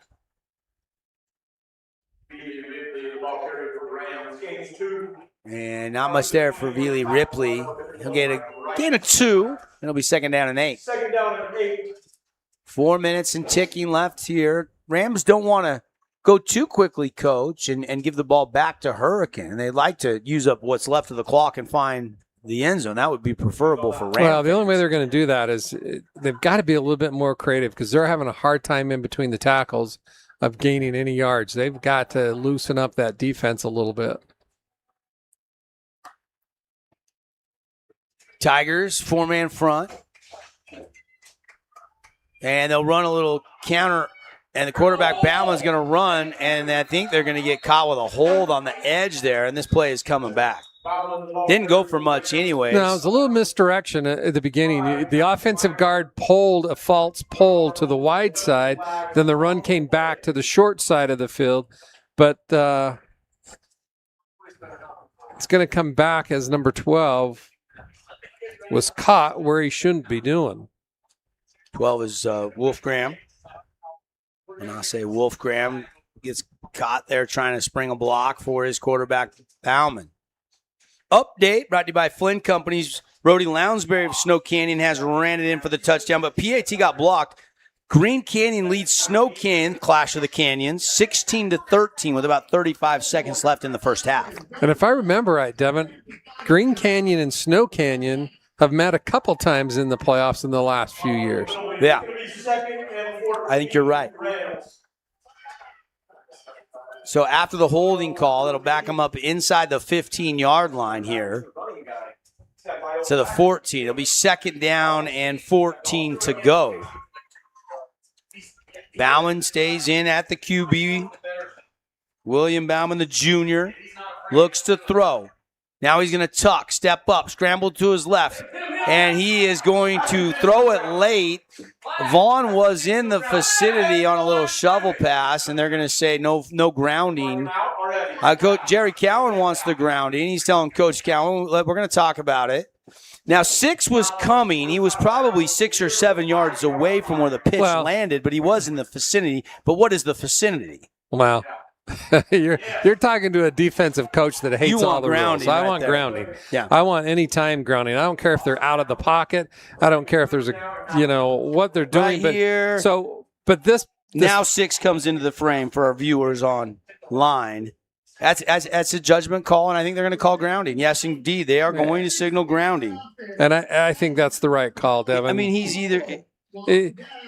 His intended receiver is quite a ways away. Now, he comes running in to the pitcher after, but it was, 100% avoiding. It only ends up being a 3-yard penalty at the end of the day, though.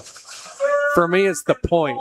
Yeah. Because I don't like, even, it's a few years ago that they installed the rule in high school that if he's out of the pocket and he's out, then he can throw it away as long as it gets to the line of scrimmage. Offensive guys are going to argue with me saying, I love the rule. Defensive guys are going to say, I hate that. I mean, I think if he gets it a little bit closer to Vaughn, but I just don't think that pitch got close enough. Yeah.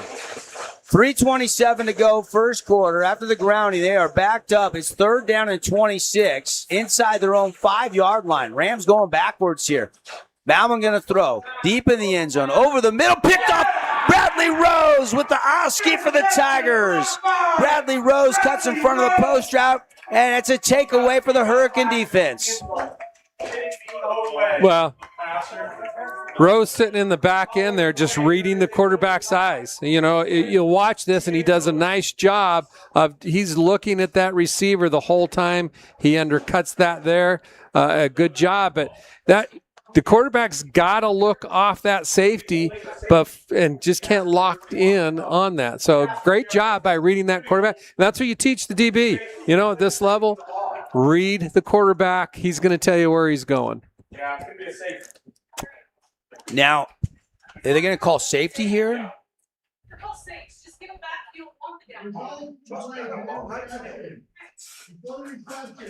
It's going to be a hold before. So they're going to decline the penalty. Oh, the hold in the end zone. So it is going to be the safety. Okay, so the hold occurred in the end zone. So that is going to be 2 points, and now the Tigers lead 16-0, and they get the football. I was wondering where the hold occurred. Well, we didn't see the flag early, before the pick. So Rose is disappointed. He's like, dang, come on, Coach. Coach Cowan, though, I mean, you got points. Well, you got to take the You got to points. take the points. And you back them up for where they kick the ball, so you're going to get the ball in great field position as well. With 3 minutes and 22 seconds left in the half, you got a great opportunity to get in one more score before the half.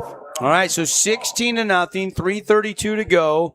Highland was thinking, okay, let's maybe go down and get points, cut the lead in half. Instead, safety, and now Hurricane can add to the total here. And it's just a smothering Tiger defense right now. They are playing so well that Highland really can't do much of anything offensively. I think their longest play is 8 yards Well, for the Rams besides offense. that opening drive looked very promising for Highland. They moved the ball down, decided to go for it on 4th down, and since then they have not been able to establish anything. Free kick. McRoberts to the 40 with a little burst to midfield, weaving his way down the sideline, down the hashes, and he's all the way down to the 25. Austin McRoberts makes another big play. But again, Devin, this is frustrating to me because I know what kind of a special player McRoberts is. So as a special teams and a head coach, I'm telling my kicker, punter, everybody, kick it away from McRoberts. Okay, they got 2 guys back. Why is Highland kicking to the best player on the field offensively? Yeah, doesn't make sense to me. Kind of a mistake there or just not thinking. And now excellent field position. 16-0. Tigers have the lead. 3:10 to go here in the first half. Coming up inside the Great Harvest Bread Company halftime show. We're going to get you scores from around all the 4A playoff games happening right now. They'll go McRoberts in motion, fake it to him. Gabriel will keep it, bounce to the outside. Here goes Gabriel down inside the 10, stretching towards the goal line, and I think he's just short. Looks like he stopped just at the 1 yard line. First and goal, Tigers. What a beautiful 25-yard scamper by Dylan Gabriel. It's a great fake here to McRoberts, and look where all the flow was going to McRoberts, and he cuts it up under and then bounces into the outside. Again, it's a misdirection. It's a tough offense to cover, but you've got to be disciplined and make assignments and saying, this is your assignment here. You've got this gap, this responsibility. But it's hard because you just don't see this type of offense very often. Gun T. Gabriel goes to the shotgun here. First and goal from the 1. Handoff. McRoberts strolls in for the touchdown. Tigers get the safety, then quickly, couple plays, get the touchdown, and they lead 22-0 PAT pending. Clyde, again, up the middle there. They're worried about the outside with McRoberts. They hit a quick opener with Clyde into the middle, in between the tackles. Excuse me, I said McRoberts, my mistake. I got you. You got my back, Coach. I got you. Yep. Got to give Clyde credit where credit is due. 1 yard touchdown plunge for number 15. And it's all Tigers. Here's the Best Friends extra point. Best Friends Animal Sanctuary, Kanab, Utah. Take home your new best friend for the holidays. Low adoption fees. They need a loving home. Check out bestfriends.org or drive on up to Kanab and take a tour of the sanctuary and take home your new best friend. 2:58 to go. Extra point by Hutchings is up and good, and we'll take the break. 23-0 Tigers live here on the Fan Sports Network on the Wilkinson scoreboard. Appliance or two, AWP's got you. Check out the remodeled expansive showroom, highlighting the Cafe series with colors like matte black, matte white, and modern glass. Make your kitchen stand out. Come see the local boys at AWP across the freeway from the Bloomington Walmart. At Findlay Subaru, we win for our customers. From the first handshake to you driving off the lot, our team runs the perfect game plan every time. Score your next Subaru at Findlay Subaru, 1453 Sunland Drive, on the saving side of the freeway. Game is brought to you by Handel's Homemade Ice Cream, Sport Corp of Southern Utah, Mountain Bikes Pizza, Grass Creek Construction, and Jimmy John's. Back live. Hurricane Tigers looking good right now. Up 23-0. Happy Halloween. Thanks for watching. Thanks for listening. As we are live on the Fan Sports Network.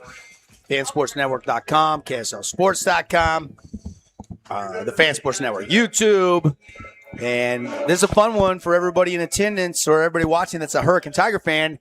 And Highland and the win streak is in jeopardy. They rolled through their region, didn't lose a game, beat Dixie last week handily, but they are on the ropes right now. Veely Ripley with the return out across the 20 and just to the 25 goes down there. And if you got a 2-minute drill and you need points right now, you got to try to come up with it, or this one could get away from the Highland Rams. Yeah, I think you have to be aggressive in this possession, even though there's only a little over 2.5 minutes left here. I think you need a little momentum going into halftime. So we'll see if they want to open it up or how conservative they're going to be.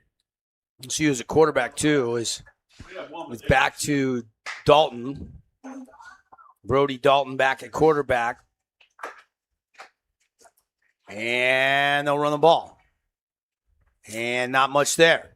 Tigers defense stout. Just a gain of a yard, and that was it. Maybe give them a yard and a half, and then stymied there by a whole pack of Tigers. Well, again, I think they need to open the playbook up a little bit because they're not having any success in between the tackles of that stout defense. They've got to get outside a little bit, maybe a little bit misdirection, maybe a reverse, something, because Hurricane defense is really flowing heavily right at the very beginning, so they've got to get a little creative and get some misdirection to get some momentum offensively. 2:10 and ticking. Certainly not going as fast as they could. Hand off to Ripley. Ripley a little crease. Ripley second level, and he's going to have a gain of 8, maybe 9, as that'll move the chains. That's a rare first down. There hasn't been a lot of those for the Rams offense. No, there really hasn't been. A nice job. They brought in, looked like the H-back, came in motion a little bit, settled. Lead block there. They pulled the backside, and they were able to get a few extra yards. Brody has family watching California to Wyoming up into Canada. They wanted a shout out. Sorry, guys. Rams ready to go 1st and 10. Thank you. 1:35 to go. Oh, baby. Big hit there in the middle. They'll get a gain out to the 40. Well, I gave one shout out. I got to give another shout out. Shout out to fans of Brody Jacobs, Hurricane Tigers. I got fans in California, all the way across Utah, Wyoming. So shout out to all, I mean, Canada. everywhere. Yeah, big fam there, and Brody having a nice afternoon. 2nd down and 6 from the 40, under a minute to go. And Highland, again, no sense of urgency here. Down 23-0, and they're just letting that time tick away. Now they snap it, in trouble, going to get back near the line of scrimmage and then be taken down there. And nice tackle by Curtis Barlow and company. And now Highland does stop the clock. Highland will use one of their remaining timeouts. Okay, so if you're going to call a timeout here, I got to look and see, okay, the play calling, you're just running the ball when there's only a minute or an under left. You got to throw the ball a little bit to keep these guys honest. And plus, you got to go 70 yards. So not really understand.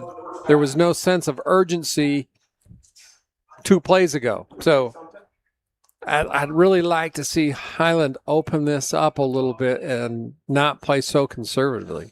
Today's game brought to you by Holbrook Asphalt. Almost big score dessert. Oregon's got 23. If they get over 25, which they're well on their way. And you're buying on the way in? It's buy one, get one free. For the big score dessert, compliments of Holbrook Asphalt. You buy one, Holbrook's paying for the second one at I'm right behind you, the St. George Yogurtland. And with this earlier kickoff time, you got plenty of time on Halloween to go get some yogurt over there at Yogurtland. Just mentioned the Holbrook Asphalt dessert at checkout. Throw by Dalton underneath and then tackled immediately. Going to be a loss of a couple on the play. As nowhere to go for this Highland offense. You're going to lose almost 4 yards, Coach. Back to the line of scrimmage. Again, third and 7. You've got to throw the ball to the sticks, not behind the sticks. Good job by Hurricane rallying to the ball. Now they've called timeout with 34 seconds left, and they're going to get the ball back before the end of the half. Timeout on the field. We'll take a quick break. Tigers leading 23-0 when we come back late in the second quarter. Budo's, St. George's #1 sushi and ramen bar. Student specials available Monday through Friday from 11 a.m. to 3 p.m. Make sure and give them a follow on social media at Kabuto Utah for weekly giveaways and local events. Oh, hello, Italian nightclub from Jimmy John's. Ciao, freshly baked bread piled with Italian-style meats. Hey, hand-sliced veggies. Am I obsessed with this sandwich? Yeah. So what if I am? Jimmy John's. Order online or on the app. Today's game is brought to you by Handel's Homemade Ice Cream, Sport Court of Southern Utah, Mountain Bikes Pizza, Grass Creek Construction, and Jimmy John's. Welcome back, Boulevard Home. Game of the week, 4A State Playoffs, round 2 here from Hurricane High School. They lead Highland by a score of 23-0, and the punt team out for the Rams. And if I'm the punter, I'm looking, where is number 22? Man, well, they found him. They kicked it right to him. It's going to be returnable. This time, though, the cover's good really job. good. Bletziker got down there and tackled him for no gain on the return. Great job by number 7 Vaughn getting down and making that tackle. If he doesn't get down there and gets him, it's another big return. So good job by Vaughn getting down and making that tackle. Best coverage on the special teams of the day that we've seen. And now the Tigers only have 29 seconds to go. Do have timeout. I believe they have 2 timeouts remaining. They took 1 is all. Or actually just 1 timeout remaining. Well, 1 on us, 1 on them. So the Tigers, how aggressive do they want to be here, Coach? We'll find out. You don't want to make a mistake. When you're up 23-0 and you know you're going to get the kickoff, second half kickoff, you don't want to make a mistake here. They'll throw it. Quick screen. Outside. McRoberts down the sideline, and he'll step out of bounds. That'll be enough for a Fabulous Freddy's first down and pickup of 11. Gains 11 and the Tiger first down. 40 out of bounds. That'll move the chains. Today's game brought to you by the Stretch Lab. Hey, folks, take advantage of this. You can get an introductory 50-minute stretch for just $39 at the St. George Stretch Lab when you mention code word radio. You're going to love it. Coach is going to get that tomorrow morning before his 18-hole round. Or maybe after the 18th. Or after the round. There you go. 24 seconds to go. They'll go Brody Jacobs on the end-around keeper, and he's going to get out of bounds, stop the clock. It'll be a short gain. Not much there. And they lost about 4 seconds there and didn't gain much. Going to mark it for no gain, in fact. Tigers, though, up 23-0. Everything going right here. You know, it's the age-old debate of rest versus rust. It's so nice to just have a bye week and feel fresh. You're real chomping the bit, eager to go. The top 8 seeds, obviously, with the bye and the 4A playoffs, then the home game for the first 2 rounds before the semis and finals go up to Rice-Eccles Stadium. And a throw over the middle is going to be too far in front of Bradley Rose, and it's incomplete. He had Rose and Trump and McRoberts all in routes, but 3rd and 10 coming up for the Tigers. Clock now at 16 seconds. 16.4 on the Nets on Fire clock, to be exact.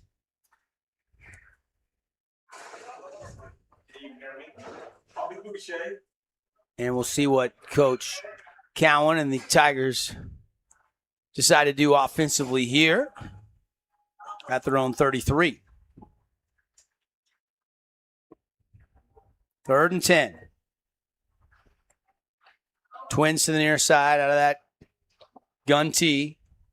Hand off right up the middle. And going to be wrestled down after a pickup of 3, maybe 4. And timeout taken. And so they are going to use a timeout. 4th down. Highland has taken the timeout. And we'll take just a quick 30-second break. Come back for the finish of the first half on the Fan Sports Network. Hurricane leading 23-0. Coffee and Hurricane is the best way to start your day or get you through your day. From breakfast sandwiches to cinnamon rolls to amazing smoothies and, of course, coffee. Anytime is a good time to sip and smile Scooter's Coffee. Open 7 days a week. At Grass Creek Construction, they put their heart and integrity into every build. Their team is committed to delivering top-quality commercial projects that stand out. Integrity is their competitive edge. Building with passion, building with purpose, proud sponsor of local sports.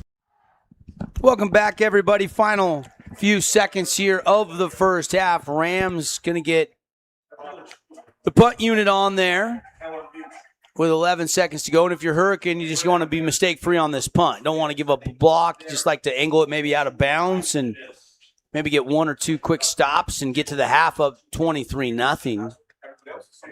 Fourth down from their own 35.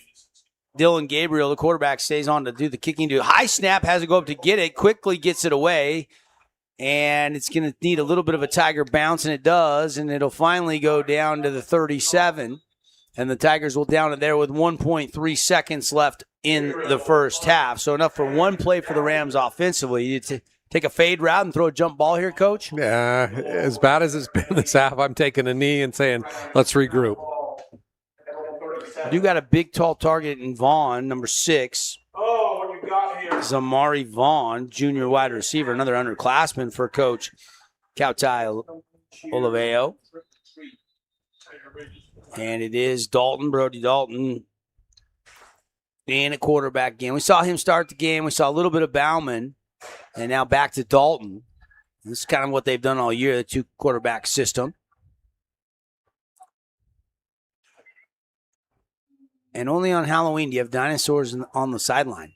They'll throw the fade up to Vaughn. Vaughn's gonna make the catch. It's gonna be down inside the 25-yard line, but that's gonna end the half. So they do get a big chunk play there to Vaughn, but they run out of time.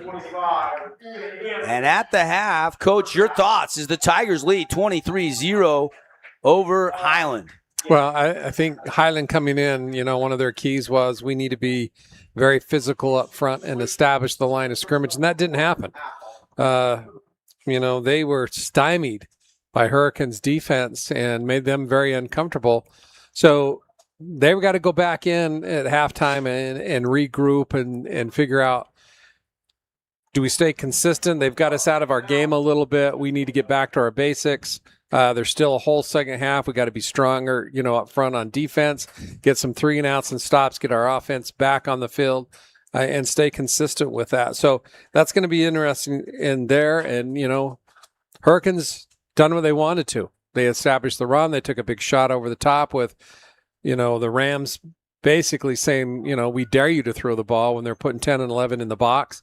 And they did. And they went over top for that first score. So now we'll see a few of the adjustments here or there of people they're going to make and come out on that second half. But so far, Hurricanes really dominated this first half. At the half, it is the Hurricane Tigers 23-0 over Highland. We'll take an extended timeout. When we come back, we'll fire up the Great Harvest Bread Company halftime show. Get you scores from around the region, 4A state. We'll check you in on some 3A, 5A, 6A games as well when we come back on the Fan Sports Network. Your own relaxing, comfortable space. Boulevard Home offers the guaranteed best prices on furniture, appliances, mattresses, and more. And buy with no interest financing. Shop Boulevard Home, because home is who we are. Did you know that St. George News has a new app? Download the St. George News app today and stay up to date on everything happening in Southern Utah. Get instant notifications on news, weather, sports, and more. Download the app today and get your local news now. Local media has the biggest impact on your daily life. It's what's around you, what matters. And at Canyon Media, our goal is to deliver the very best in local entertainment, news, and media. From our award-winning radio stations like 99.9 Coney Country to Southern Utah's #1 source for local news, St. George News, Canyon Media, here for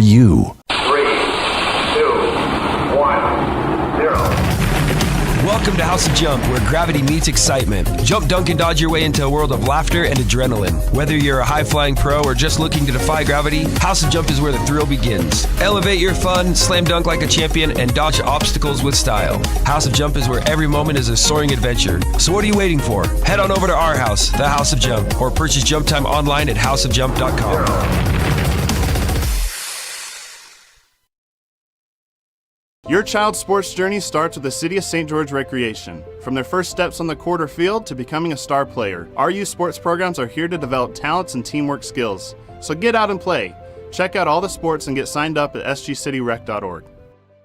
At Findlay Subaru, we win for our customers. From the first handshake to you driving off the lot, our team runs the perfect game plan every time. Score your next Subaru at Findlay Subaru, 1453 Sunland Drive, on the saving side of the freeway. Hey, it's Luke with Udine Associates at American Family Insurance. At Udine Associates, we love insurance so you don't have to. With a quick call, we can get you an instant quote with the right coverages. My team of licensed agents are ready to help you with better insurance from American Family. Give us a call at 435-251-9102. Nets on Fire is the place to hoop in Southern Utah. Elevate your game with group or individual training with elite coaching. Hustle to netsonfire.org to learn more and see why so many rising stars hoop at Nets. Nets on Fire, building champions on and off the court. At Findlay Subaru, we win for our customers. From the first handshake to you driving off the lot, our team runs the perfect game plan every time. Score your next Subaru at Findlay Subaru, 1453 Sunland Drive, on the saving side of the freeway. Huge news! Sport Court has a brand new showroom and design center, and it's next level. See why so many are choosing Sport Court here in Southern Utah for top quality basketball, pickleball, and multi-purpose courts. Learn more at sportcourtofsouthernutah.com. Warning, what you're about to hear may impact your dinner plans. The viral mac and cheese place you've seen online has made its way to town. Imagine build your own mac with fan favorite toppings like smoked brisket all the way to the controversial pineapple. Try it at the Red Cliffs Mall in St. George or in front of BYU in Provo. Need an appliance or two? AWP's got you. Check out the remodeled expansive showroom, highlighting the cafe series with colors like matte black, matte white, and modern glass. Make your kitchen stand out. Come see the local boys at AWP across the freeway from the Bloomington Walmart. As a local business owner, it's important to get the word out about your business. More people equals more revenue for you. Get your business in front of over 160,000 people in Southern Utah each week with St. George News. Contact St. George News today. This holiday season, enjoy fresh, festive sushi from Kabuto's Sushi and Ramen Bar. Dine in or take out. Customizable rolls and appetizers made by expert chefs. Call 801-822-1752 and make your holiday feast unforgettable. Looking for a great lunch and great value with endless options for everyone? Then hurry over to Mountain Mike's Pizza for our all-you-can-eat lunch buffet. Mountain Mike's Weekday Lunch Buffet. It's lunch and salad bar the way it ought to be. Create your own relaxing, comfortable space. Boulevard Home offers the guaranteed best prices on furniture, appliances, mattresses, and more. And buy with no interest financing. Shop Boulevard Home, because home is who we are. Flynn Group plays to win. From commercial to residential projects, we deliver the total building envelope. Roofing, glazing, and architectural metals. Championship quality every time. Flynn Group. We've got you covered. From bold statements to subtle compliments, Wilkinson's House of Lighting will help you more fully enjoy all the different spaces in your home. Find us online at shopwilkinsons.com or come in and see what's new. 88 East, 1160 South, just off Main. Your child's sports journey starts with the City of St. George Recreation. From their first steps on the court or field to becoming a star player, our youth sports programs are here to develop talents and teamwork skills. So get out and play. Check out all the sports and get signed up at sgcityrec.org. This cheesesteak is so freshly grilled, you can still hear it sizzling. I can hear it too. Me too. Actually, it's the Hello? Cheesesteak? grill.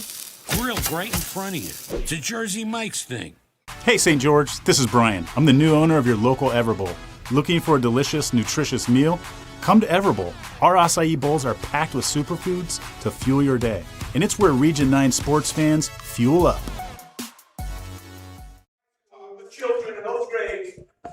All right, welcome back to Hurricane High School. Devin Dixon, Rick Barry here Inside our Great Harvest Bread Company halftime show, Great Harvest, start your day with their delicious cinnamon rolls, fresh baked bread. You can pick up a loaf for $2 anytime. They got delicious meals. They even do catering too. Big partner with us here on the Fan Sports Network of high school sports. Check them out in the Boulevard Commons. And, Coach, let's get some highlights, shall we, from the first half? Let's start with some highlights here. A lot of Hurricane highlights as they lead 23-0. Well, you see a little bit of misdirection here. They fake that run. Prior to this happening, the Rams had 10, 11 guys in the box, no free safety, man free, and they were able to get up over the top. They decided to go for 2-point conversion. McRoberts gets to the outside and converts for 2, and they take a quick 8-0 lead. Good punt return here coming as they're kicking it, and there's the big return. Here we go to the wide side of the field. Austin McRoberts, he's been good in the run game, the pass game, the special teams. He's been all over the place, and he was your Findlay Subaru Star Watch player to keep an eye on, and Highland has had a lot of trouble slowing him down. This is the 1-yard touchdown run for Clyde. Clyde taking the nice dive up top. But going back to McRoberts, again, we know, the Rams know, everybody knows as he goes, Hurricane goes. Surprised they keep kicking it to him. Surprised that he is able to get what he is going. So I'm sure the Rams are in at halftime saying, you know what, come on, let's kick away from him. Let's not let the big plays happen. And they've just got to do a better job of game day management of what they're doing out there as far as special teams and letting McRoberts turning him loose. The other thing you did not see in those highlights was there was a holding in the end zone that resulted in a safety, and that's why we're kind of sitting with that 23-0 Hurricane Tiger lead here inside our Great Harvest Bread Company halftime show. Do have a couple highlights and a couple calls from over at the other game that we're broadcasting on the Fan Sports Network, and this is Paul Ratliff and Cody Wilstead. Get you 4 highlights as Snow Canyon, Green Canyon are locked in a tight one right now. As now Olsen sends Lounsbury out into the flat, but he's going to whip it in, and that is caught by Isaiah Thompson. And the 6'5", 195-pound, oh no, and I think the ball is on the ground, and it is a turnover. And now Olsen in the gun, takes a snap, he's going to look, he's going to throw, Lounsbury in the flat, he's going to take on a tackler and power into the end zone for a Snow Canyon Warrior. Takes a snap, he's going to drift back, there's a lot of Warriors coming, but he's got a man out there, it's caught. To the 5, end zone, and touchdown, Wolves. But here we go once again as the handoff up the middle. Brody Lounsbury takes on a tackler, and he's into the end zone. Touchdown, Warriors. Back and forth they go. Halftime, about to start the third quarter over there, maybe just getting started. 16-13 Wolves. You see a couple Brody Lounsbury touchdowns, though, Coach. Well, and it sounded like Snow Canyon got off to a little bit of a slow start. Have multiple offside, procedure penalties that got them behind the sticks until they settled down. We saw. And sometimes, Devin, this is what we talked about before, our keys to the game and different things is you have that bye week. It's playoffs. It's do or die. Your kids get a little bit too hyped up. And coming out, obviously, a little anxious. You get those illegal procedures. So it's, you want them excited. You want them ready to play. But sometimes they got to take a step back a little bit and play within themselves. So get those jitters out of the way, and I think you'll see a different Snow Canyon in that second half. All right, the other scores from region games, Crimson leads 27-16 over Timpanogos at the half. And at the half, Skyline beating Pineview right now by a score of 14-7. We'll take a break. When we come back, we'll run down some more scores more in depth for you here. At the half, Hurricane leads Highland for a second-round game here from Hurricane High School. Tigers are on top on the Wilkinson scoreboard, 23-0 on the Fan Sports Network. Nets on Fire is the place to hoop in Southern Utah. Elevate your game with group or individual training with elite coaching. Hustle to netsonfire.org to learn more and see why so many rising stars hoop at Nets. Nets on Fire, building champions on and off the court. Best Friends Animal Sanctuary in Kanab is open daily for free family fun. Take a tour, volunteer, hike a trail, or bring home a new best friend. Visit Best Friends today for magical memories that'll last forever. At Findlay Subaru, we win for our customers. From the first handshake to you driving off the lot, our team runs the perfect game plan every time. Score your next Subaru at Findlay Subaru, 1453 Sunland Drive, on the saving side of the freeway. From bold statements to subtle compliments, Wilkinson's House of Lighting will help you more fully enjoy all the different spaces in your home. Find us online at shopwilkinsons.com or come in and see what's new. 88 East, 1160 South, just off Main. Hi there, Dr. Cody Johnson from Johnson Pediatric Dentistry. Just like any good sports team needs a game plan, your child's dental health needs one too. Call us or check us out online. Don't forget to ask for our new patient special. Johnson Pediatric Dentistry, keeping your kids' teeth in championship form.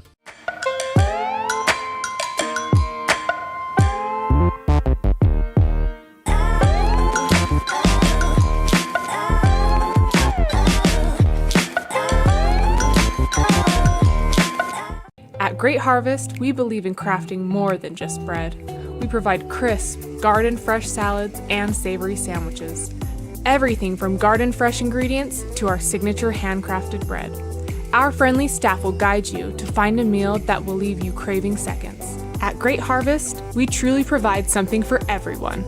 And don't forget our baked goods. Satisfy your sweet tooth and finish your meal with a brownie or cinnamon roll. Come visit us at Great Harvest.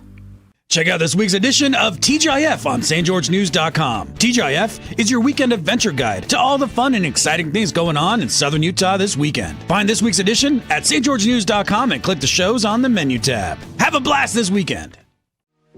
We love giving back to our community, and over the years, we have provided vehicles for families in need, supported local charities, and helped train our first responders. Dealer Collision, your place for collision repair. Huge news! Sport Court has a brand new showroom and design center, and it's next level. See why so many are choosing Sport Court here in Southern Utah for top quality basketball, pickleball, and multi-purpose courts. Learn more at sportcourtofsouthernutah.com. Best Friends Animal Sanctuary in Kanab is open daily for free family fun. Take a tour, volunteer, hike a trail, or bring home a new best friend. Visit Best Friends today for magical memories that'll last forever.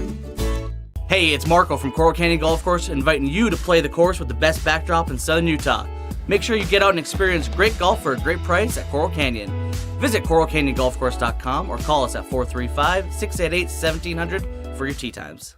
Hey, have you tried the St. George Stretch Lab? It'll help boost your athletic performance, help you feel less restricted in your movements, knock out those nagging aches and pains, and melt away your stress. Right now at the St. George Stretch Lab, get an intro stretch for just $39. That's $30 off. Mention keyword radio.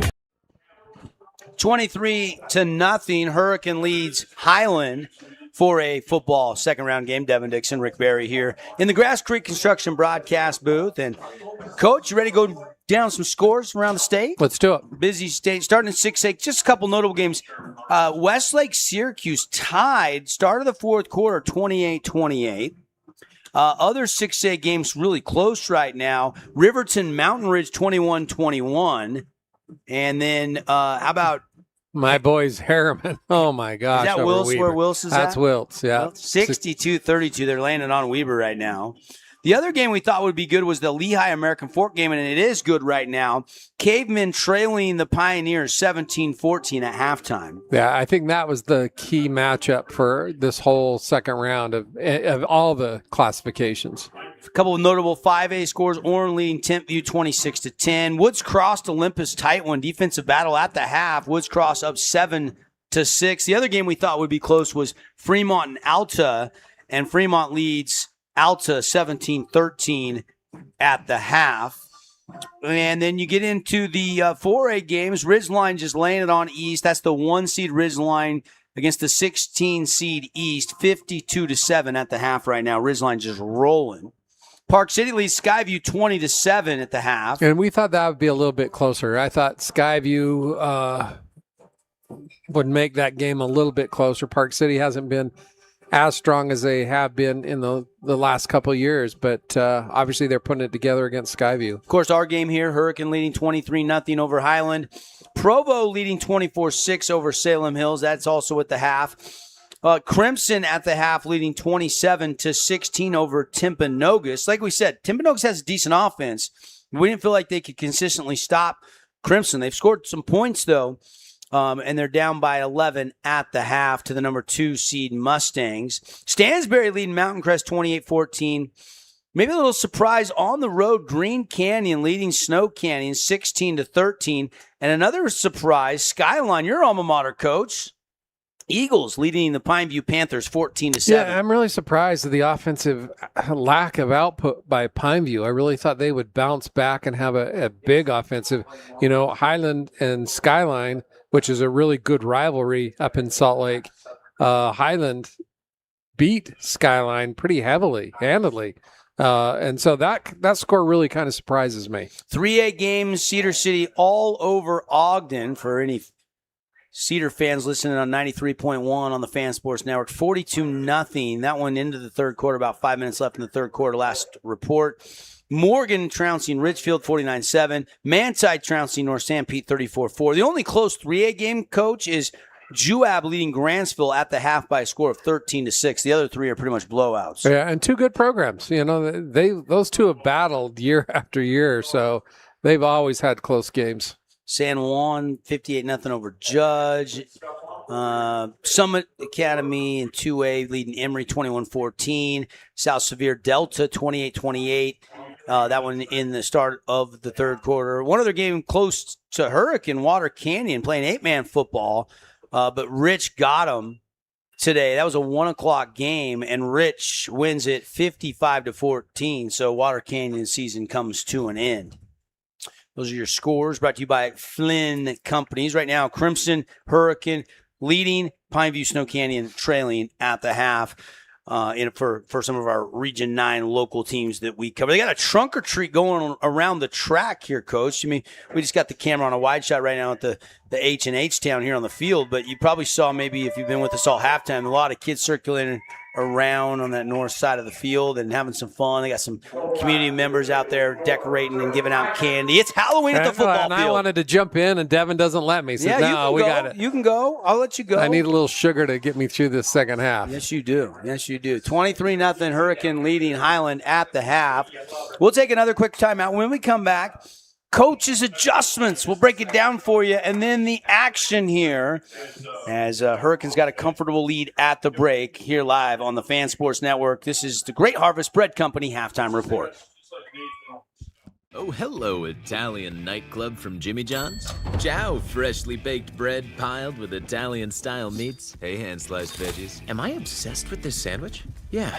So what if I am? Jimmy John's. Order online or on the app. Create your own relaxing, comfortable space. Boulevard Home offers the guaranteed best prices on furniture, appliances, mattresses, and more. And buy with no interest financing. Shop Boulevard Home, because home is who we are. At Grass Creek Construction, they put their heart and integrity into every build. Their team is committed to delivering top-quality commercial projects that stand out. Integrity is their competitive edge. Building with passion, building with purpose, proud sponsor of local sports. From bold statements to subtle compliments, Wilkinson's House of Lighting will help you more fully enjoy all the different spaces in your home. Find us online at shopwilkinsons.com or come in and see what's new.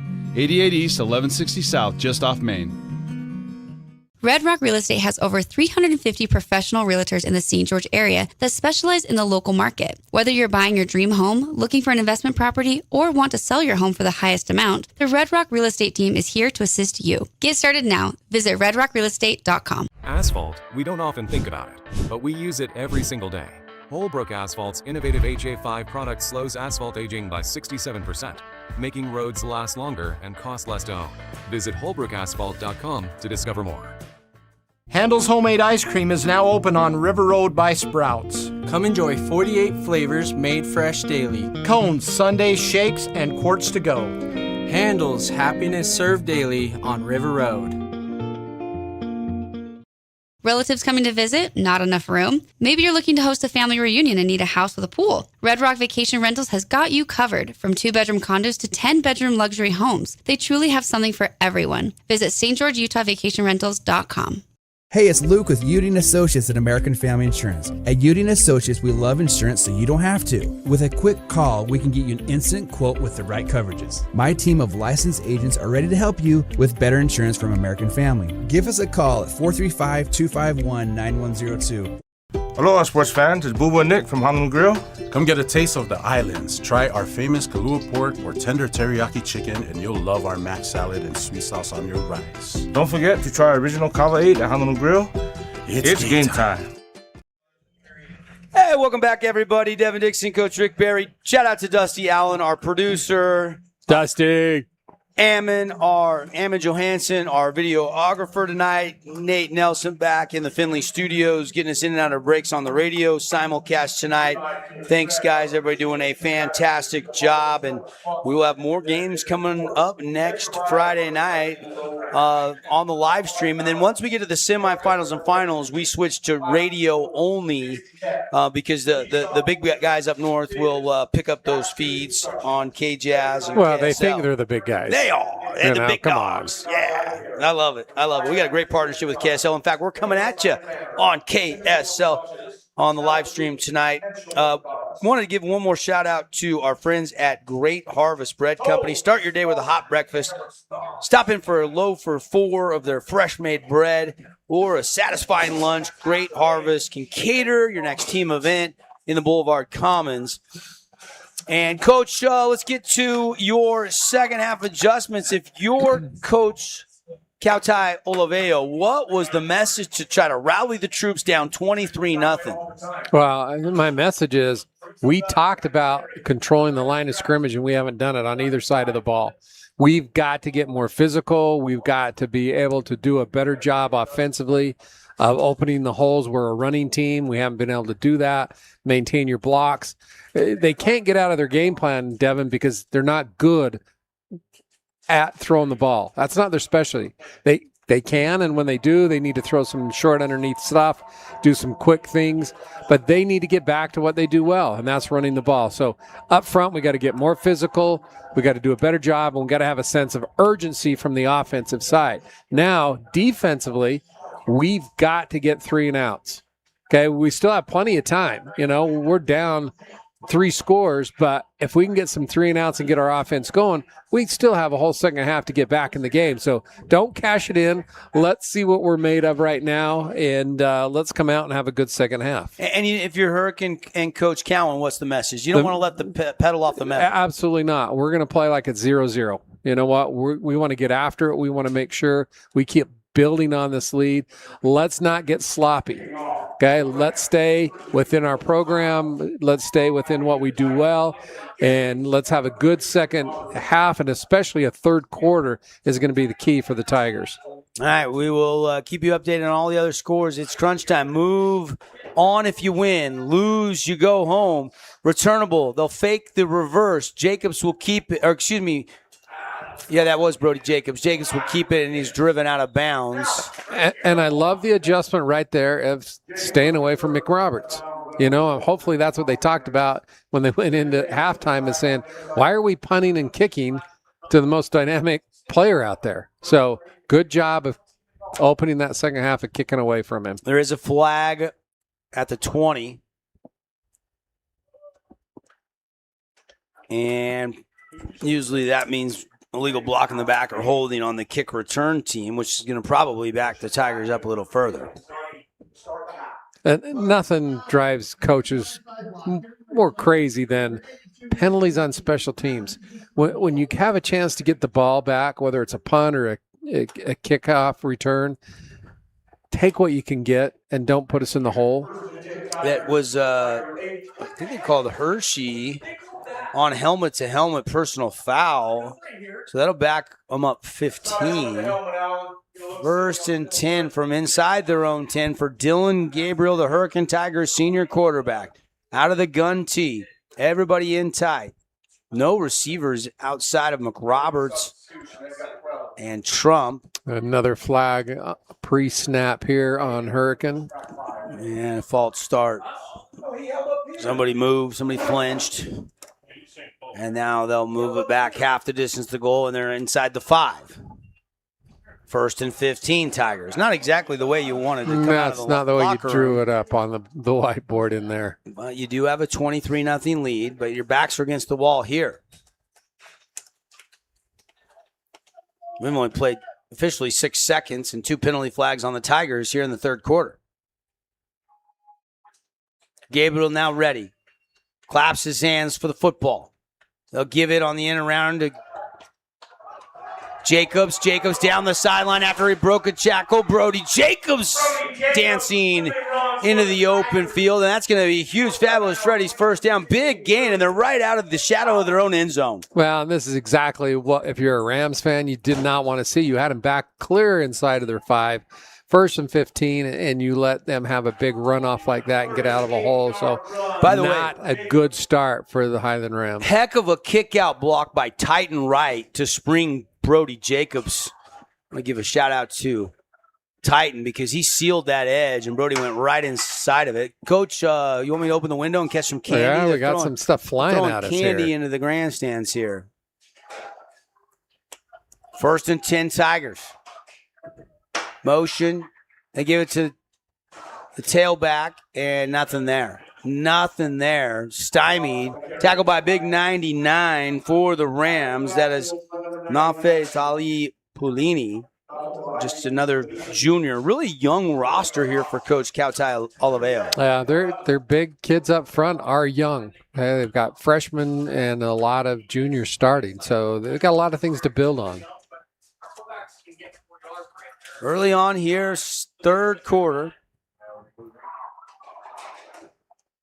Opening possession of the second half for the Tigers. With that 23-0 lead, they give it to McRoberts. McRoberts is going to look like he had a crease, and then it was closed in a hurry. Gang tackled there, and he got a yard. That was it. Third down and 10 for this Hurricane Tiger offense.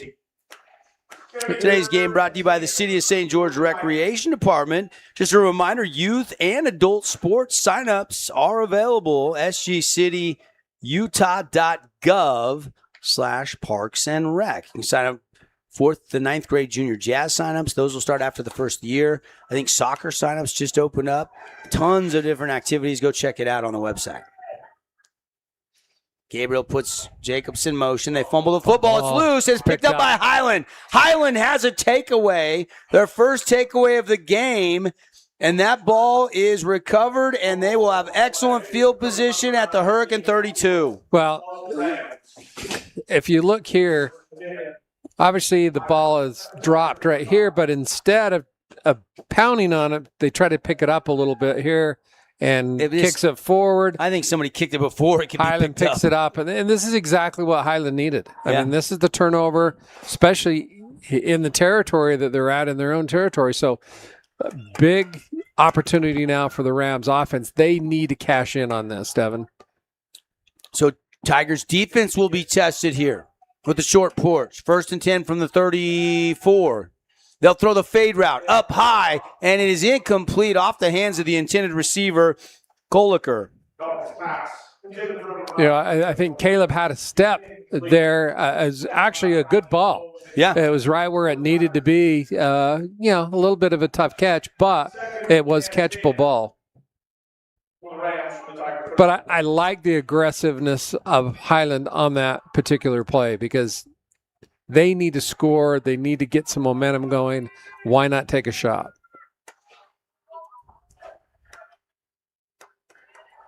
Second down and 10. Dalton going to tuck, run, and tackled from the backside by number 50, McCabe Gardner, the junior. And he falls forward with that momentum and gets a yard pickup. It'll be 39. If he takes off a little bit earlier, he's got a lot of ground to be able to go as people were dropping into coverage. He was just a little bit of slow getting out of the pocket. He needed to make that decision just a little bit quicker, and he would have picked up a first down.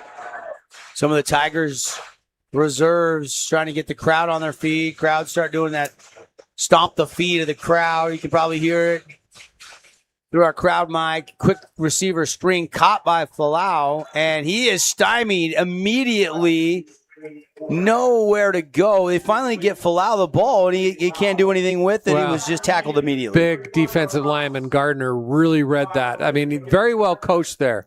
You know what? If it's too good to be true, it is. Put his foot in the ground, backtrack, located that little bubble screen, and made a play. So really good play, defensive play by Gardner. That's 2 in a row, really, because he's the one that tackled the quarterback off that left defensive end position previously. 8:51 and ticking. Highland, after the fumble recovery, facing 4th and 10. They're leaving the offense on the field down 23-0. Trips to the far side of the field. Only Zamari Vaughn to the boundary short side. Looking, gonna throw, taking a shot high into the end zone, and it is intercepted by the Tigers. Oski Hurricane. Looks like Rose. Bradley Rose came up with the takeaway. Well, really ill-advised throw. I mean, he dropped back, Devin, and he was going to launch it no matter what. He predetermined. I mean, you can see where he's looking. We've got 3 Hurricane defenders back there with 2 receivers, both in the same place. That was a jump ball. He just throwing it up, just hoping for something good. May as well tried, and actually, had it been batted down, they would have got better field position. Instead of the 20. It's hard to teach your kids that. I know. Rose already had one interception taken away on a safety. Yeah, that would have been his second of the game. Another one. Yeah, you got to go high point the ball and make the play. It doesn't bother me. I'm just pointing out the obvious. And Dylan Gabriel and the Tiger offense back out on the field, leading 23-0. Here's a big hole by McRoberts. Makes a man miss, makes another man miss, and finally pushed out of bounds after about a 17-yard pickup out to the 37-yard line.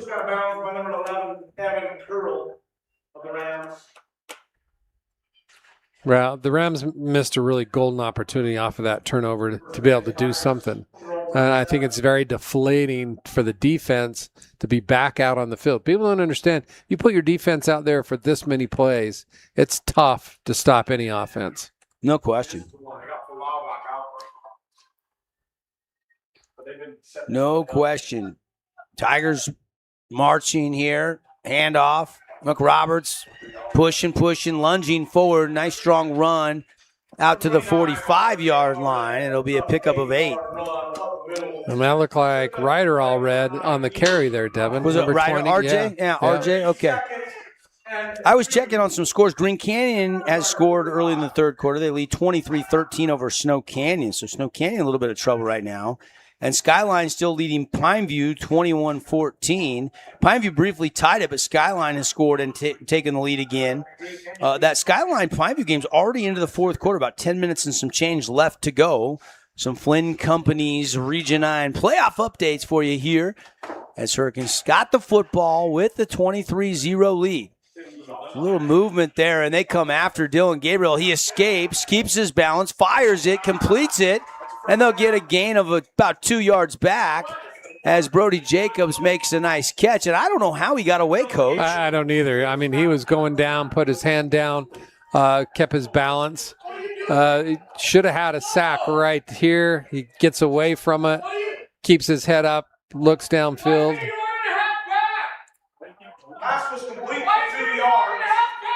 Though they got it at the original line of scrimmage where Jacobs caught it. Then they marked it back at the original line of scrimmage. So you can hear some people saying, hey, what about that spot there? It might have cost the Tigers a yard and a half or so. And here is Gabriel, handoff. And here comes Brody Jacobs. He says, all right, I'm going to get that first down, no problem. Third down, and they get it easily down to the 43-yard line of the Rams. Brody Jacobs on that end around. Does a nice job of following his blockers there, Devin. Usually he tries to bounce that to the outside, saw that there was a defender there, cuts it inside where his blocker was, and picks up 10, 12 yards. So a nice run there. 6:30 and ticking left in the third quarter. You're going to see a steady dose of the Tigers on the ground. They are going to go ground and pound here with a 23-0 lead, and Highland is stacking the box again, Coach, trying to stop that run. Handoff to McRoberts, and this time, good job coming up, making that stop. Number 13, Henry Tuha. Had a little help there from big 99, Pelini. Clock keeps ticking. Well, it's a prime right here, Devin, for a little play action. Again, with the Rams putting so many people in the box, they're going to, if a play action, they'll step down the line, and if they can go up over top, this is a perfect time to call that.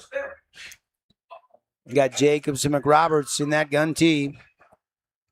Blitz coming, and did anybody flinch, or is that going to be offsides? I think it's going to be offsides. I think you're right, Coach. I don't think anybody caused them. They were trying to time the snap. Yeah, nice job by the offensive line staying put on a hard count. And it's rain and candy out there, Devin. The candy keeps flying. You're not lying. Right in front of us. It's very distracting because Coach wants some. And they're even throwing donuts, Coach. I see donuts flying through the air and sodas and stuff. It's Halloween at the football field. In around to McRoberts. Gets to the second level. McRoberts breaking a tackle to the 25. Still on his feet at the 15. He's got one man to beat. He stays into the end zone. Touchdown, Tiger. You will not see a better run at any level than that right there, Devin. Austin McRoberts did it all. He made not one, not two. Count them up. Watch this here. Comes across. 1, 2, 3, They have him 4. right here. 1, 2, 3, 4, 5.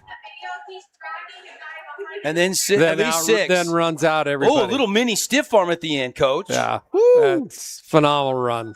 Austin Roberts with an unbelievable highlight reel run. It's 29-0. Here's the Best Friends Animal Sanctuary extra point.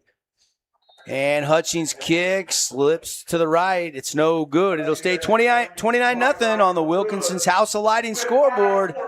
When we come back here, all Tigers on the Fan Sports Network. St. George, this is Brian. I'm the new owner of your local Everbowl. Looking for a delicious, nutritious meal? Come to Everbowl. Our acai bowls are packed with superfoods to fuel your day. And it's where Region 9 sports fans fuel up. This cheesesteak is so freshly grilled, you can still hear it sizzling. I can hear it too. Me too. Actually, it's the Oh, cheesesteak? grill. Grilled right in front of you. It's a Jersey Mike's thing. Today's game is brought to you by Handel's Homemade Ice Cream, Sport Court of Southern Utah, Mountain Mike's Pizza, Grass Creek Construction, and Jimmy John's.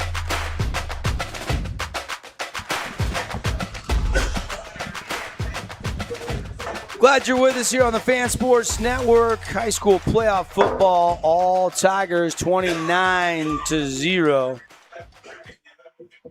Devin Dixon. Oh, Rick and Barrett. we got candy hitting the windshield here. I got to get my hands out here of the window and start catching some of these. Yeah, you do. You want some of that candy. And kickoff. And flag flies as that ball will squirt out of bounds. So good field position here by the Rams. 29-0. Tigers looking really good. If you don't have the bracket memorized, the 4A bracket, Hurricane as the number 4 seed will play the winner of the Salem Hills Provo game, Coach. That's the 5-12 matchup. And, of course, that would be back here at the Tigers Den no matter who wins that game. So could have another Tiger home broadcast next week for you on the Fan Sports Network. Unless the Rams have some kind of a unbelievable comeback bid up their sleeve, down 29-0. And we are 5 minutes, 14 seconds left in the third quarter. By the way, that Provo score, 38-6, Provo leading Salem Hills. So Provo looking really good right now. You know, we called the Provo game early on with Crimson. Provo's got a lot of experience. They got an experienced quarterback coming back. They've got some size. The downside to Provo is some of their big guys go two-way. Yeah. And if you can get them going laterally and you get them going east and west, you wear them out, and they don't have as much depth as they had last year. Second down.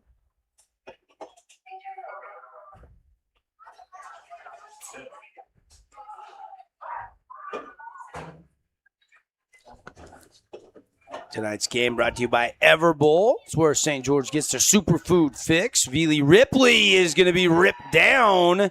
Nice, strong tackle. Number 7, Curtis Barlow with the stop for the Tigers. Great read from his linebacker position. Comes off that edge, and a really nice tackle there. Puts them behind the sticks where they're just not comfortable. They just don't look good when it's 3rd and long or anything that's a distance for them. They've got to figure out why they can't get that line of scrimmage open, because Devin, they've got the size. They got the size up front. They just have not been able to maintain the blocks. 3rd down and 8 for the Rams. They're running out of time. They need a first down here. Bauman going to throw. Vaughn intended receiver, and he can't make a one-handed catch. It hit him in the right hand about waist high, and he couldn't bring it in. Well, they're very fortunate, meaning the Tigers, where their safety cut underneath instead of staying over the top. Just barely out of their outreached arms. He had a step on the corner, and unfortunately for the Rams, he wasn't able to haul it in. Punt unit on. 4:18 to go, 3rd.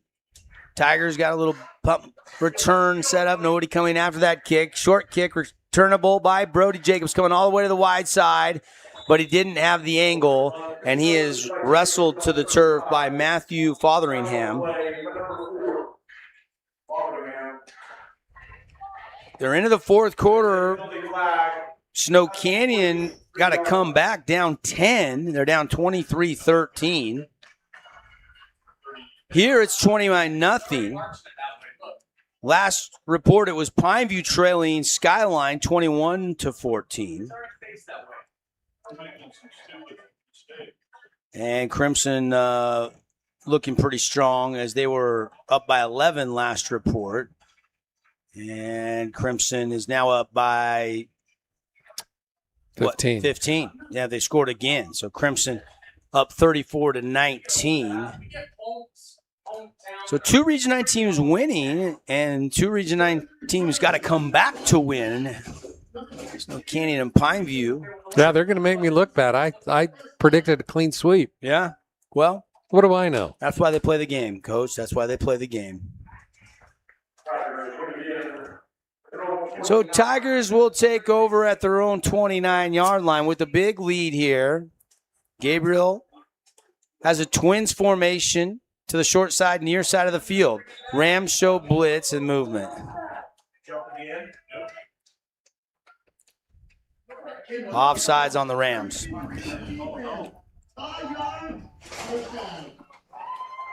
So that does not. Number 52, Big Ocean Soon. Another young, big D lineman, 10th grader. I mean, I'm impressed with the size and the youth of Highland. Now, they haven't put it together tonight, but I'm telling you what, they got some big kids and young kids to work with. Yeah, cover's not bare. No.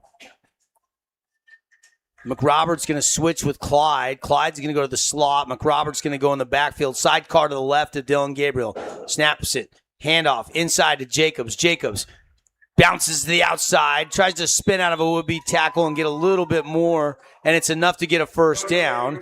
Pickup of 8, only needed 5, and that's a huge Fabulous Freddy's first down. Then go to work on the clock again. Well, one of the problems you look at with Highland defensively is when the handoff goes on the inside, these outside backers are not staying back at home and really taking that first step inside, and it opens that lane for him to put his foot in the ground and bounce it to the outside. They just haven't had an answer for the Hurricane running game tonight. Tigers line up in that gun tee. Gabriel puts McRoberts in motion, gives it to him. McRoberts cuts back, running north and south. That allows him to pick up almost 4, and it'll be second down. Roberts to the 46-yard line.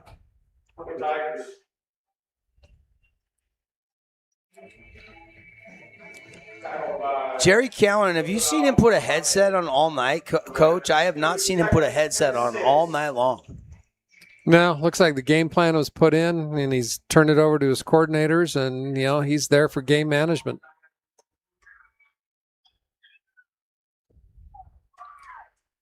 .323 and ticking left here in the third quarter. 29-0. Hurricane has the big lead. They'll run it again. Clyde's going to lunge forward to midfield, and it'll be 3rd and short. Got a gain of 3. Rams kind of fighting for not getting shut out at this point, aren't they, Coach?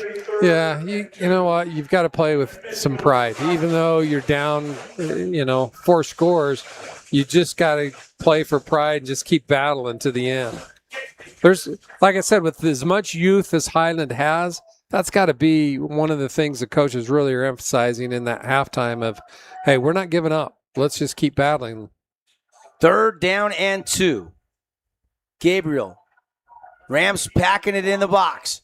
Misdirection to McRoberts. 1st down and more. Austin McRoberts shot out of a cannon down the sideline outside the numbers, and he's going to break a tackle into the end zone. Touchdown. A 50-yard touchdown run. What can't this kid do?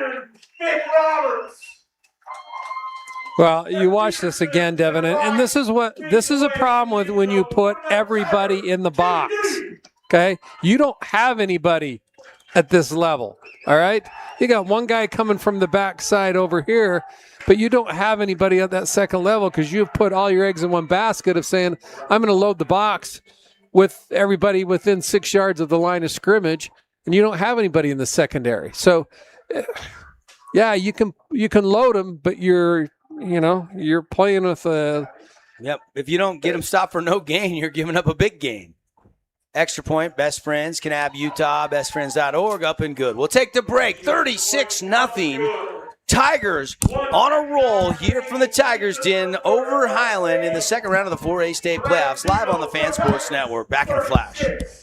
Around a warehouse store forever and never find the one thing that can make all the difference. A helpful face? Now that's something to consider. Everything your local Bucks A stands for is written on our faces. Welcoming, neighborly, knowledgeable. When you're in need of a helpful face, visit one of our 3 Southern Utah locations. Flynn Group plays to win. From commercial to residential projects, we deliver the total building envelope. Roofing, glazing, and architectural metals. Championship quality every time. Flynn Group. We've got you covered. Today's game is brought to you by Boulevard Home, Finley Subaru, House of John, Bucks Ace Hardware, and City of St. George Recreation. Hey, welcome back, everybody. It is all Hurricane Tigers. Thank you, Coach. Took the words right out of my mouth. Just under 2 minutes to go in the third quarter, and the Holbrook Asphalt Big Score Dessert is on. I know it's Halloween, but if you want to go over to the St. George Yogurtland after the game, it's buy one, get one free. So you get 8, 9, 10 ounces of your favorite, I like the plain tart. Me too, so I'll take the 10 ounce. Okay, and then you pull your wallet out. Right. I'll order the 2 tarts. All right. You slip that card there, and we're good to go. Yep, buy one, and the second one free. I've tried all year long, haven't I? I'll meet you there. Hey, I'll meet you there. I can't pry that wallet. I think that thing's screwed in the back of his pocket there. I waited and you for just a can't half get that an hour, wallet and out. you never showed up last week. What are you talking about? Going to be a penalty here on the kickoff return against the Tigers. They'll mark off the penalty. Do have a Flynn Companies update. Parker Olson has just thrown a touchdown pass, or what appeared to be a score. No, they marked it down to the 1. But it looks like Snow Canyon going to score here and cut that lead down to maybe 3, Coach. So Green Canyon, Snow Canyon is a tight one right now in the fourth quarter. Good game over there. Yeah. Here, Highland goes. Dalton pass complete. Catch made by number 13, Tuha. And Tua taken down after a gain of 6, maybe 7. Give him 7. If I'm not mistaken, that's the first completed pass more than 1 or 2 yards, Devin. Yeah. Yeah, I think so. And this is what I was calling for earlier. I would like to have seen this earlier. They needed to throw those 5-6 yard outs or quick slants or different things to loosen up. And that helps the run game. You can't just always run in between the tackles when the other team is really controlling the line of scrimmage. Dalton, receiver screen, caught. And finally, Zamari Vaughn has been pretty quiet. They've targeted him. He got that one late for a big chunk play. Just before the half, yeah. But obviously they ran out of clock. And again, another junior, another underclassman that the Rams have. 1st and 10, Highland from the Tigers' 44-yard line. Final 40 seconds and ticking left here in the third quarter. Of course, we're at the ball fake on a pitch. Now rolling out. Brody Dalton on the run is going to be down the sideline, right out of bounds, and he's probably not going to quite get back to the line of scrimmage. He'll be really close. Looks like he'll lose half a yard. Tigers might get credit for the sack there. It's going to be a 1 yard loss.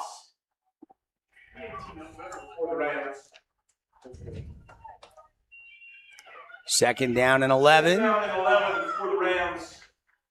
Again, continuous clock now in Utah, 35 points or more. Clock runs, doesn't stop even if you go out of bounds.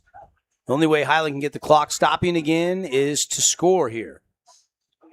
Dalton rolling to the left, pressure coming, throws it, and nobody home. And a flag comes in at the end of that play, so hold everything. There is a flag on the field. And we'll see. Yeah, really good pressure by number 9, Armando Jr. Came off that edge, and he just didn't have a chance. He had to just turn and throw the ball.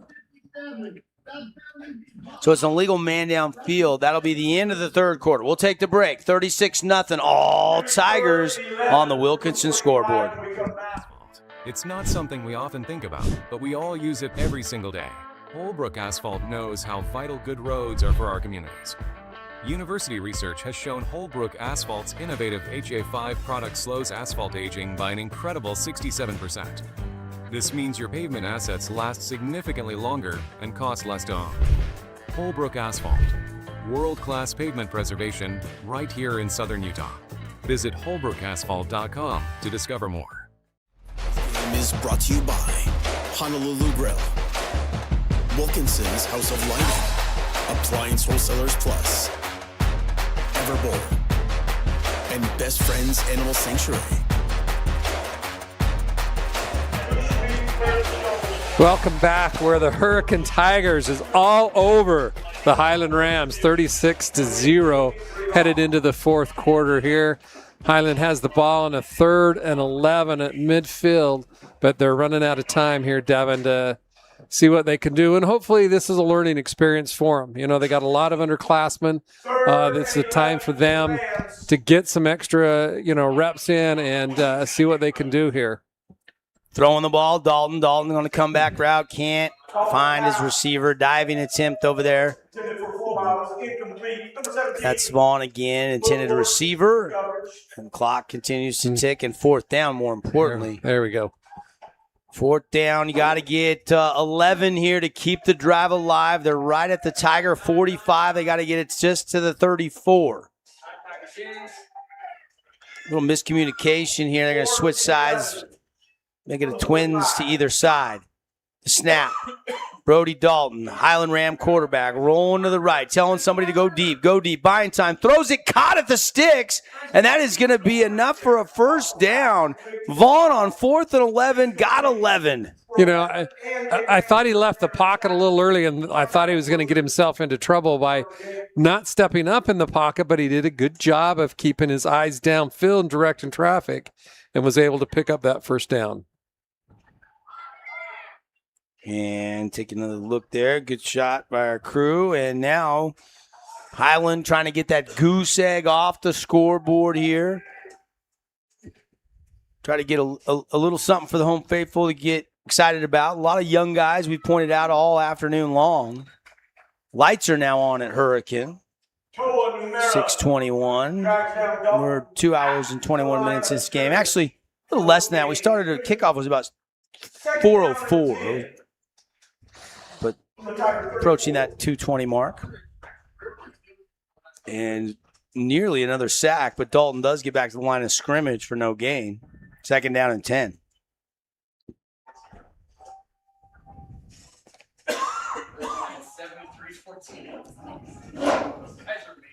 And outside, flipped high up into the air. Borchard makes the tackle. Number 18, that is Theum.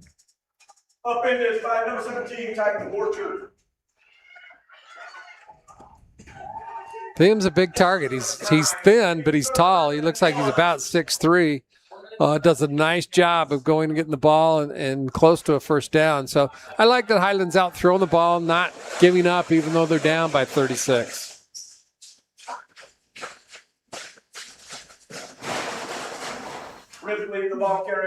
And another first down by Highland here, running to the right side.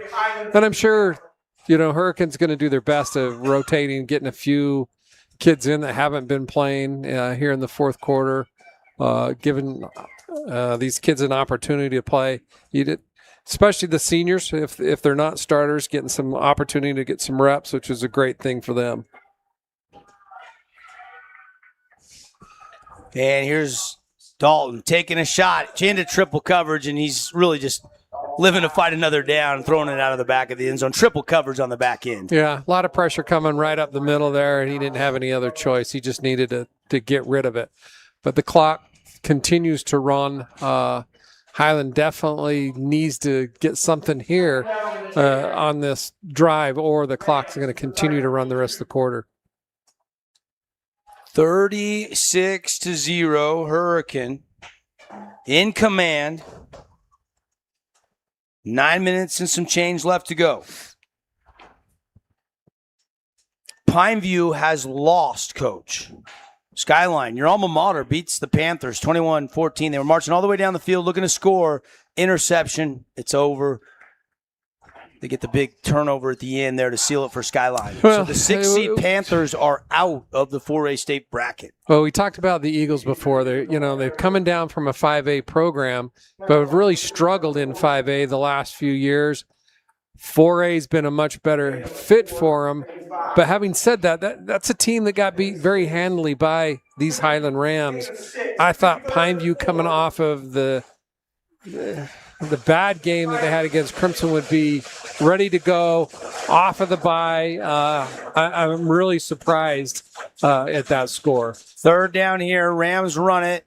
Ripley going to get the first down. Down to the 11-yard line. It's enough for a fabulous Freddy's first down. To the Tiger 10, where he's going down by number 19, Joel Rivera.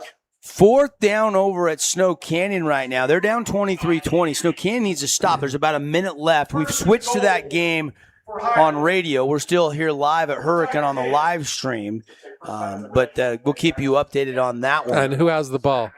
It's 4th and 1 for Green Canyon. If they go for it and get it, they can. It might be over. If Snow Canyon get a stop, they can get the ball back and maybe try to get in field goal range. Dalton going to break a tackle. Dalton going to lunge into the end zone, and the goose egg off the scoreboard. Brody Dalton going to run it in from 10 yards out. Might be too little too late, obviously, but still a nice effort there and a good run by the senior quarterback. Take another look.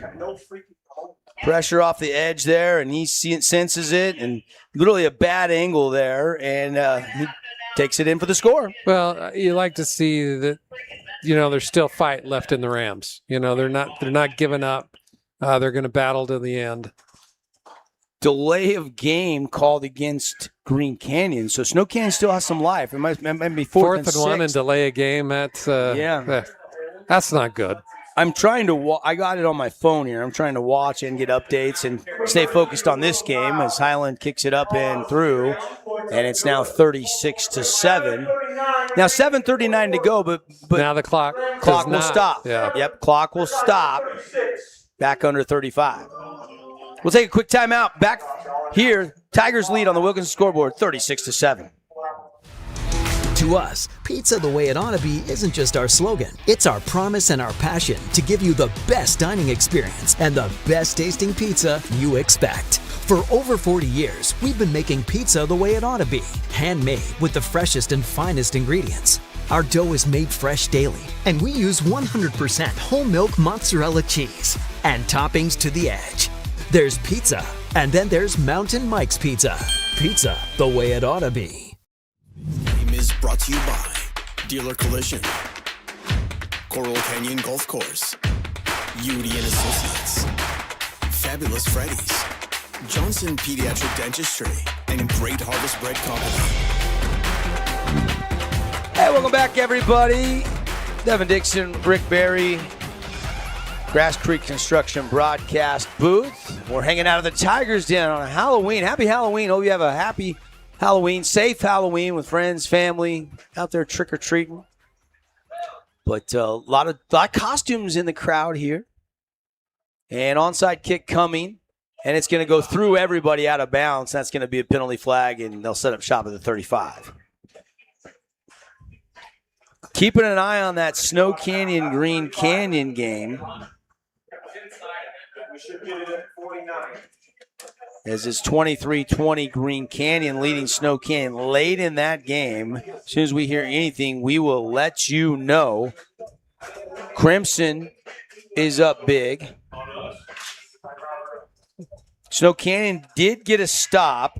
So Snow Canyon down by a field goal, 49 seconds left at their own 7-yard line. So they got to go at least 60 yards to get into field goal range, Coach. Yeah, luckily Allred's got a strong leg. So Hammond Allred does have a strong leg. If they do get a couple big plays and can get down there and give him an opportunity to kick one. Crimson up 41-19. Hurricane up 36-7. So Crimson and Hurricane in a good spot to move on. Pineview has already lost, and Snow Canyon, that game in limbo. Stansbury, which could be Crimson's next opponent, is up big, 49-28 over Mountain Crest. Yep, that would be who would be coming to Crimson next week. Hurricane will play Provo because they're up 45-6. And actually, that game against Salem Hills has went final. So if this score holds up, which it looks like it's going to, it will be the 4 and the 5 seed, Hurricane Tigers and Provo Bulldogs. That'll be a fun one. That'll be a good game. And I'm telling you what, don't sleep on Stansbury. Stansbury, you know, they were a little bit dinged up earlier. They're a good program. They're a good team. So that could be a lot closer game than people think. And we'll see what happens with that Snow Canyon game as it's still going. They'll run it. And RJ Allred, going to keep pushing, keep the legs pumping. He's going to get 8, maybe 9. Give him 9 on the forward momentum. Take another look here. You know, when McRoberts, graduates, this is the guy next year that's going to be getting a lot more workload for this Tiger team, and he's getting some reps all year long. He's been in the rotation. He's just behind one of the best guys in the region. Well, and you know what? It's a good learning experience for him to watch and to learn from the quality of players that have been in front of him. Misdirection, Borchert with it, and he's going to have a little burst, and Borchert down the sideline to the 20, to the 10, no flags, touchdown Tigers! That is a 56-yard touchdown run by Titan Borchert. Tiger TV!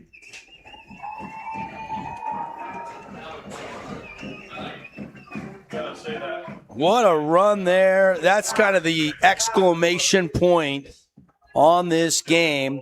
They have not been able to keep outside contain of the run game most of this game with all those guys in the box, Coach. No, they've only beat them with the pass once. Yeah.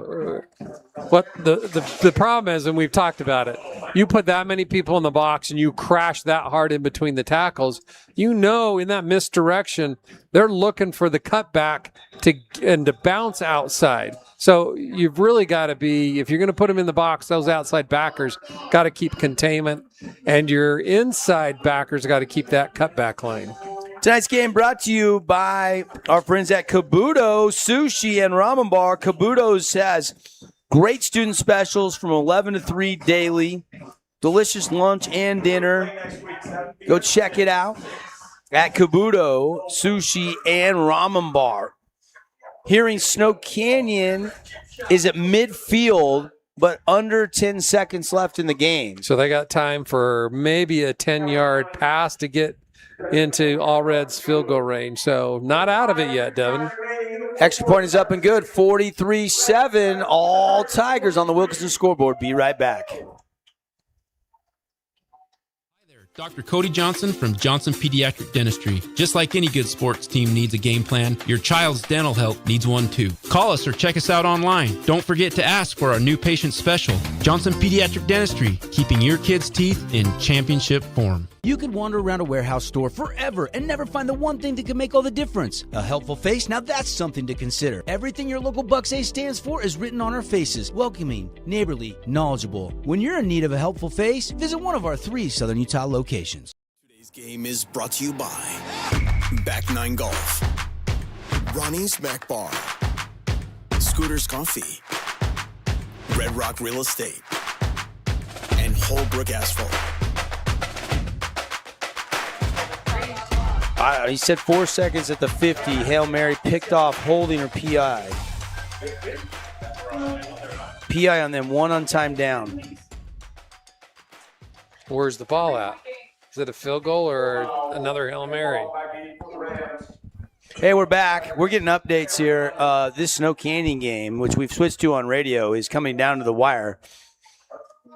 And we'll tell you about that in just a second, as the kickoff is going to be low and it's going to be bouncing and finally grabbed at the 10. Returnable by Vaughn, and he is swallowed up quickly and didn't get to the 20.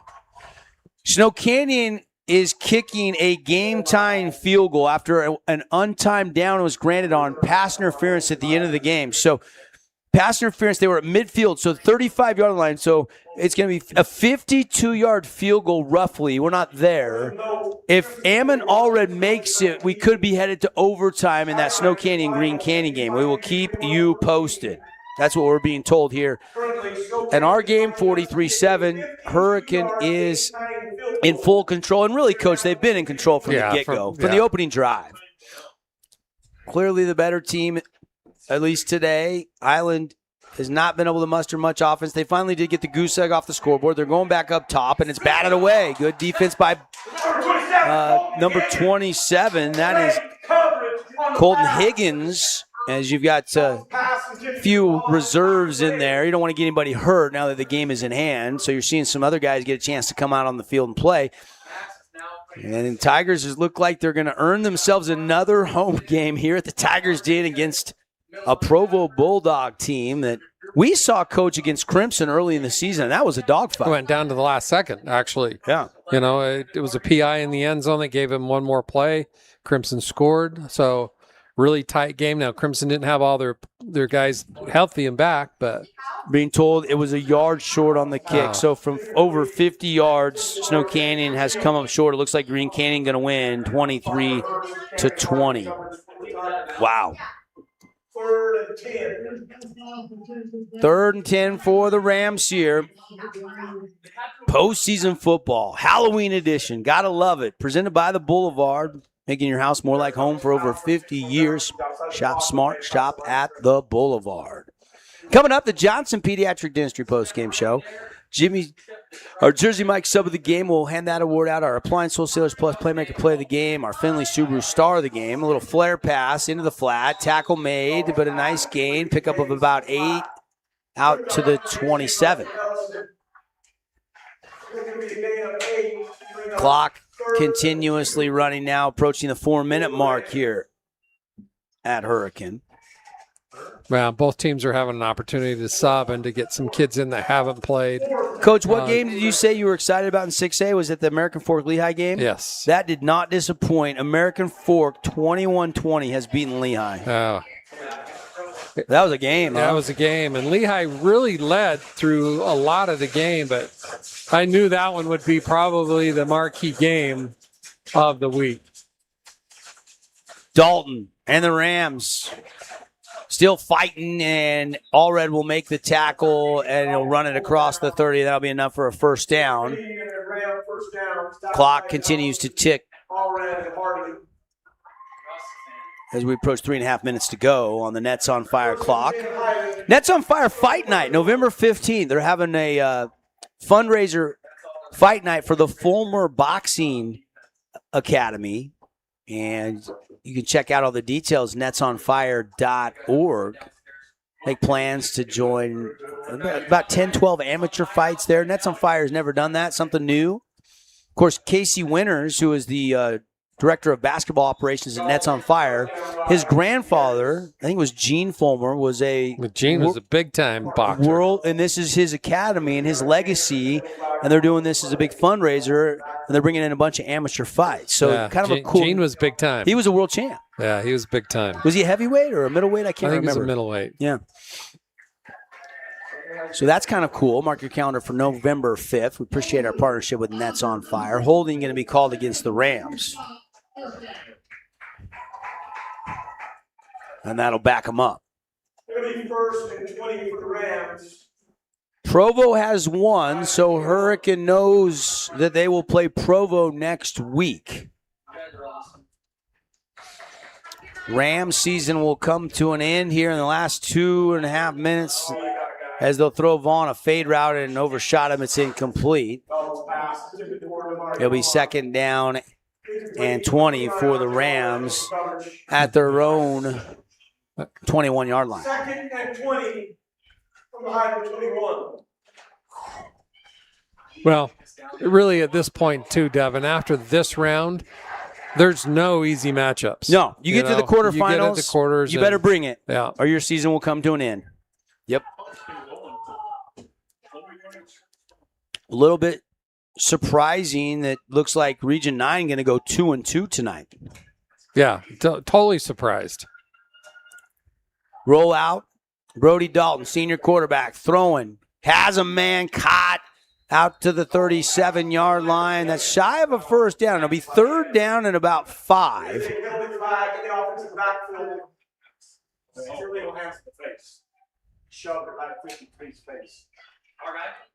Clock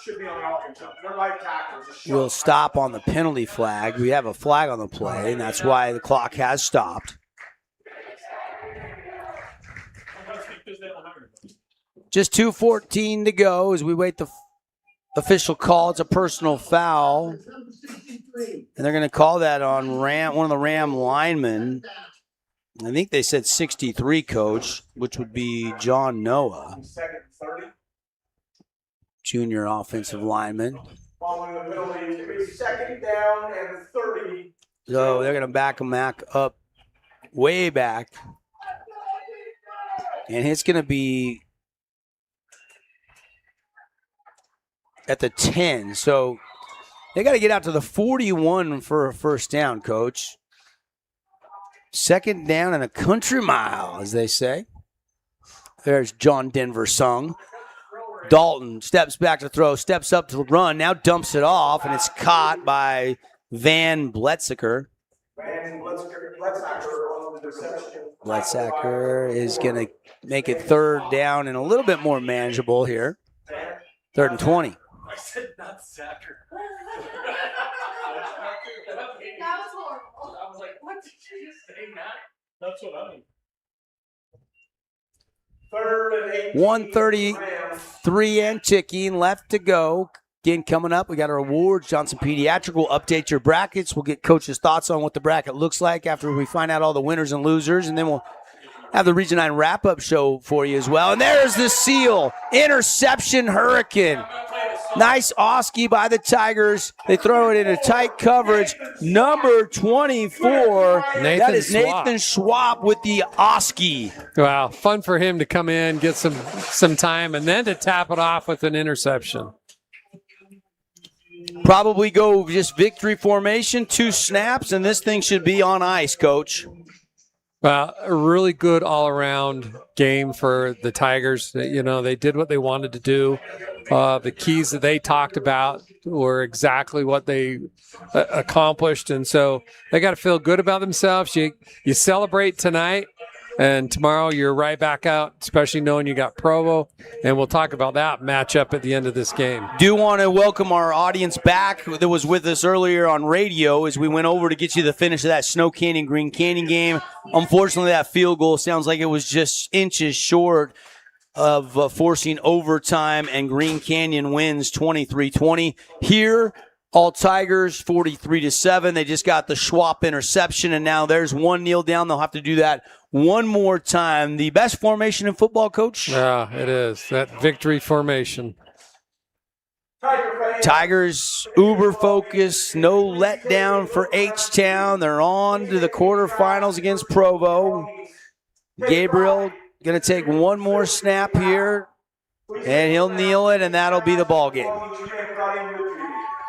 Tigers not overly excited. They know they've got more work to do, but a really, really good win for Coach Jerry Cowan.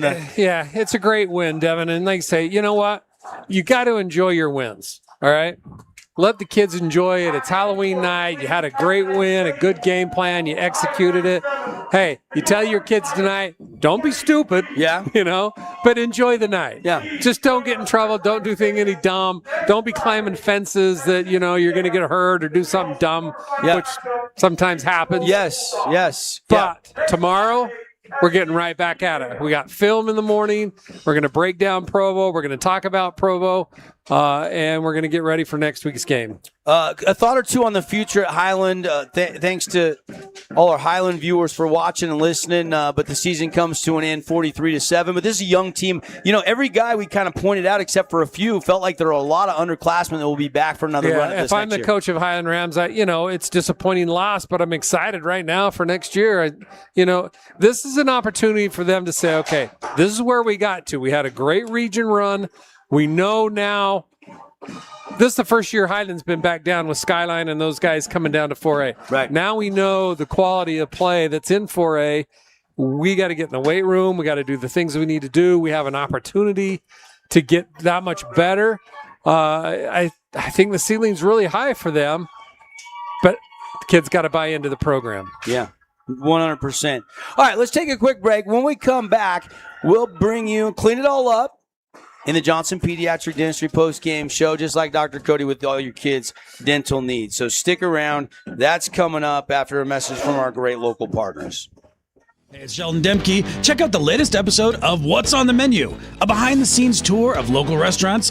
We'll see some of their favorite dishes and get an inside look on how these dishes are prepared. Check out this week's episode at stgeorgenews.com and click the shows on the menu tab. Welcome to the Back Nine. We bring the world's best courses to you. Elevate your game at any time with 24/7 access to top-tier golf technology and expert PGA instructors available. Back Nine Golf is a place to improve your swing for all ages. Join us today.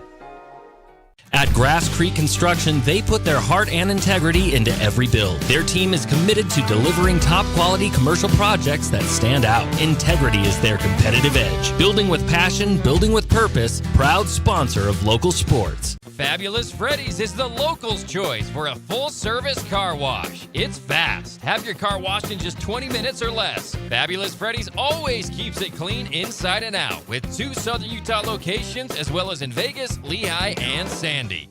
Hey, it's Marco from Coral Canyon Golf Course, inviting you to play the course with the best backdrop in Southern Utah. Make sure you get out and experience great golf for a great price at Coral Canyon.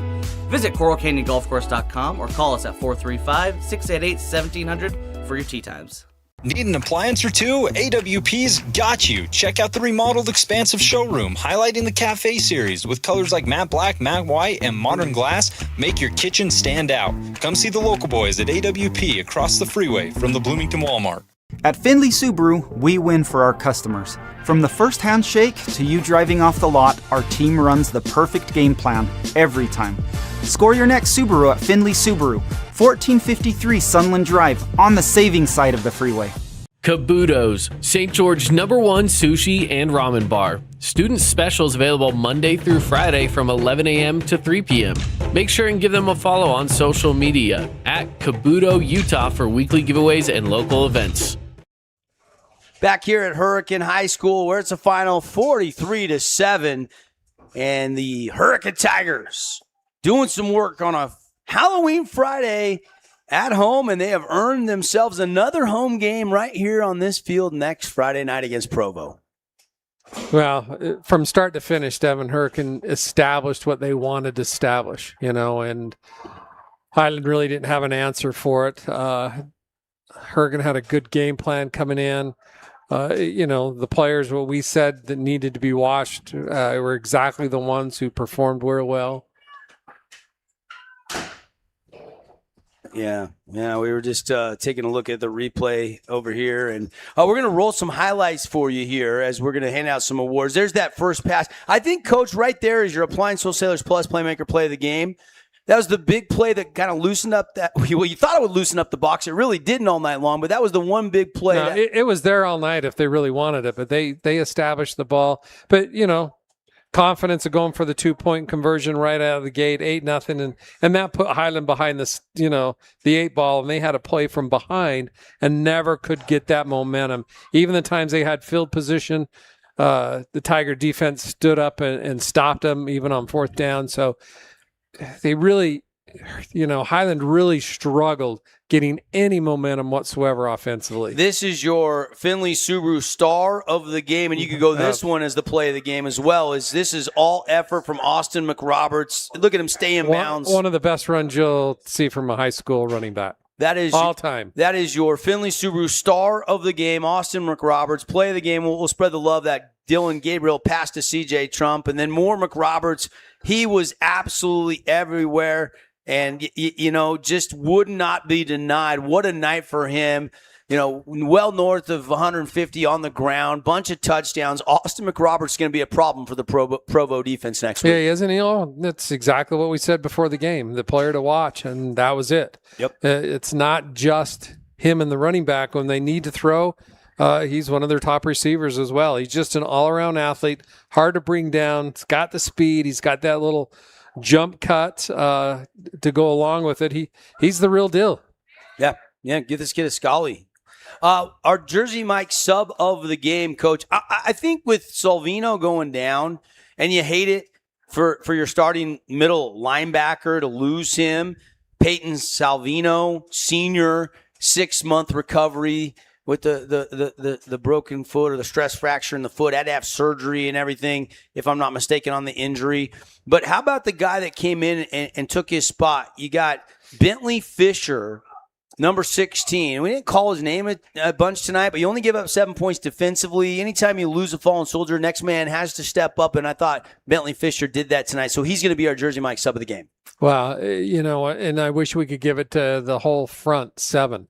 They played extremely well. They knew coming into this game that Highland was going to run the ball. They were big and physical up front. They matched that and didn't ever let them get into their game plan.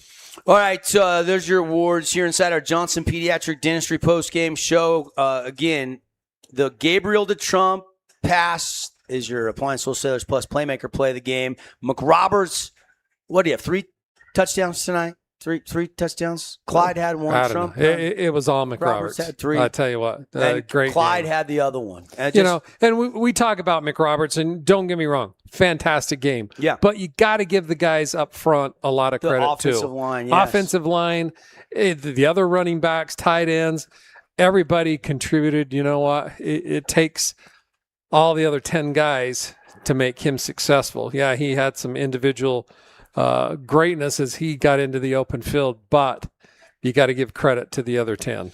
All right, that's kind of wrapping up our Johnson Pediatric Dentistry postgame show. Don't forget Dr. Cody, multiple locations around Southern Utah. They got you covered with your kids' dental needs. They got a new patient special, the exam, the x-rays, the teeth cleaning, one low price. Any new patients, $99 for all of that. Let's segue kind of into a quick Region 9 wrap-up show because we got to get into our Halloween night. Coach, you got to go sit on your couch and watch the Blue Jays and the Dodgers World Series and hand out some candy, don't you? Okay, so who you cheering for? Blue Jays, because they beat my Mariners. I'm Blue Jays as well. Yeah. Unless you live in L.A., I think probably 90% of the people I do enjoy watching cheer. Shohei, though. Well, he's one of one of one. Yeah, one of one. But I think unless you're a L.A. residents, I think the majority of the people are against the Dodgers. Yeah, there's a lot of Dodger fans out there, and if that's your team, I apologize for Coach. So I don't apologize on that one. You're still seeing some highlights. Let's do this. Here are your final scores in the 4A bracket, and then we'll take a look at the bracket, and then we'll wish you the rest of your great Halloween and on to your evening and get you back to normal programming. Ridgeline, that was the 1 seed. They beat the 16 seed East. Coach, you ready for this? 73-40. 14 was the final score. Ridgeline didn't even score in the fourth quarter. They scored all 73 points. They scored 28 in the first, 24 in the second, and they called up the Dogs 20. They were in victory formation in the fourth quarter. Yeah. Park City, huge win over Skyview, 23-13. Of course, here, 43-7. Hurricane moving on. They'll play Provo. Provo spanked Salem Hills 45-6. That was the final score.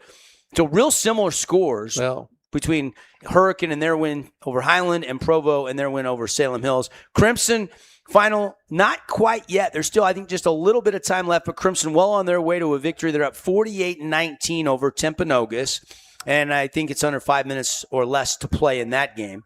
Stansbury leading Mountain Crest 49-42. That game has a minute 23 left in the fourth quarter. That's still a one-possession game. Again, some bad news for Region 9 football fans. Pineview loses. Skyline wins 21-14. The 6th seed Panthers out in the first round. What a career it was for Brock Harris and Levi Shaw and some of those seniors, but the season has come to an end for Pineview. And then same scenario for all the seniors over at Snow Canyon. They had a 51-yard field goal that was inches short as time was expiring that would have sent it into overtime, and they couldn't get it converted, and Green Canyon wins it 23-20. So it looks like Region 9. What we talked about, I really thought Region 9 was in good position with their seeds. I'm surprised about the Snow Canyon score as well as the Pineview. Obviously we didn't get to see the game, but the final score were a little bit of a surprise, but we still have obviously Hurricane in the battle and Crimson, so we're down to 2 teams, and we'll see where we go. And that'll make it really easy for us. I mean, with 4 wide all at the same time, we could only do 2 tonight. But next week, we will have a crew here at Hurricane, and we will have a crew at Crimson Cliffs. And we'll bring you both those games on November the 7th. Yes, indeed. Going to be fun. Final thoughts, Coach, on this game and this Hurricane. How deep do you see this Tiger team going? Obviously, 4-5 seeded matchup next week against Provo. And then looming, if they can get past that one, Ridgeline. I think of all the Region 9 teams, Hurricane definitely has the toughest spot in the bracket. There's no question. They got the tougher draw on this side with Ridgeline over there. I think they can get past Provo. We've seen both teams play. Provo's big. They're physical. But they play a lot of two-way guys, which really bodes well for the Tigers because as much misdirection and running that you've got to go east and west, I think will wear down the big guys of Provo. So I like the Tigers draw that way. I wish they were not in this side of the bracket, but, there's nothing we can do about it. You got to play everybody. So we'll see where they're at. And I think Stansbury, from what I understand, if it is Stansbury, they're in a dogfight with Mountain Crest with a minute left, has gotten healthy. They had some people down. I've talked to some of the people at Ridgeline. They all felt that Stansbury probably could give pretty much everybody else a really battle. So if Stansbury has won, they have milked the clock there, and that game is over. They have beaten Mountain Crest 49-42 in a shootout. So I think that's going to be a good game. I think Crimson and Hurricane, I like their position, but I think both of them are going to have to play good games. One other score to pass along. Cedar has beat Ogden 49-14. Morgan has won. Manti won. And Juab beat Grantsville 26-20. So those are your final 4 left in 3A. And it's going to be fun again next week.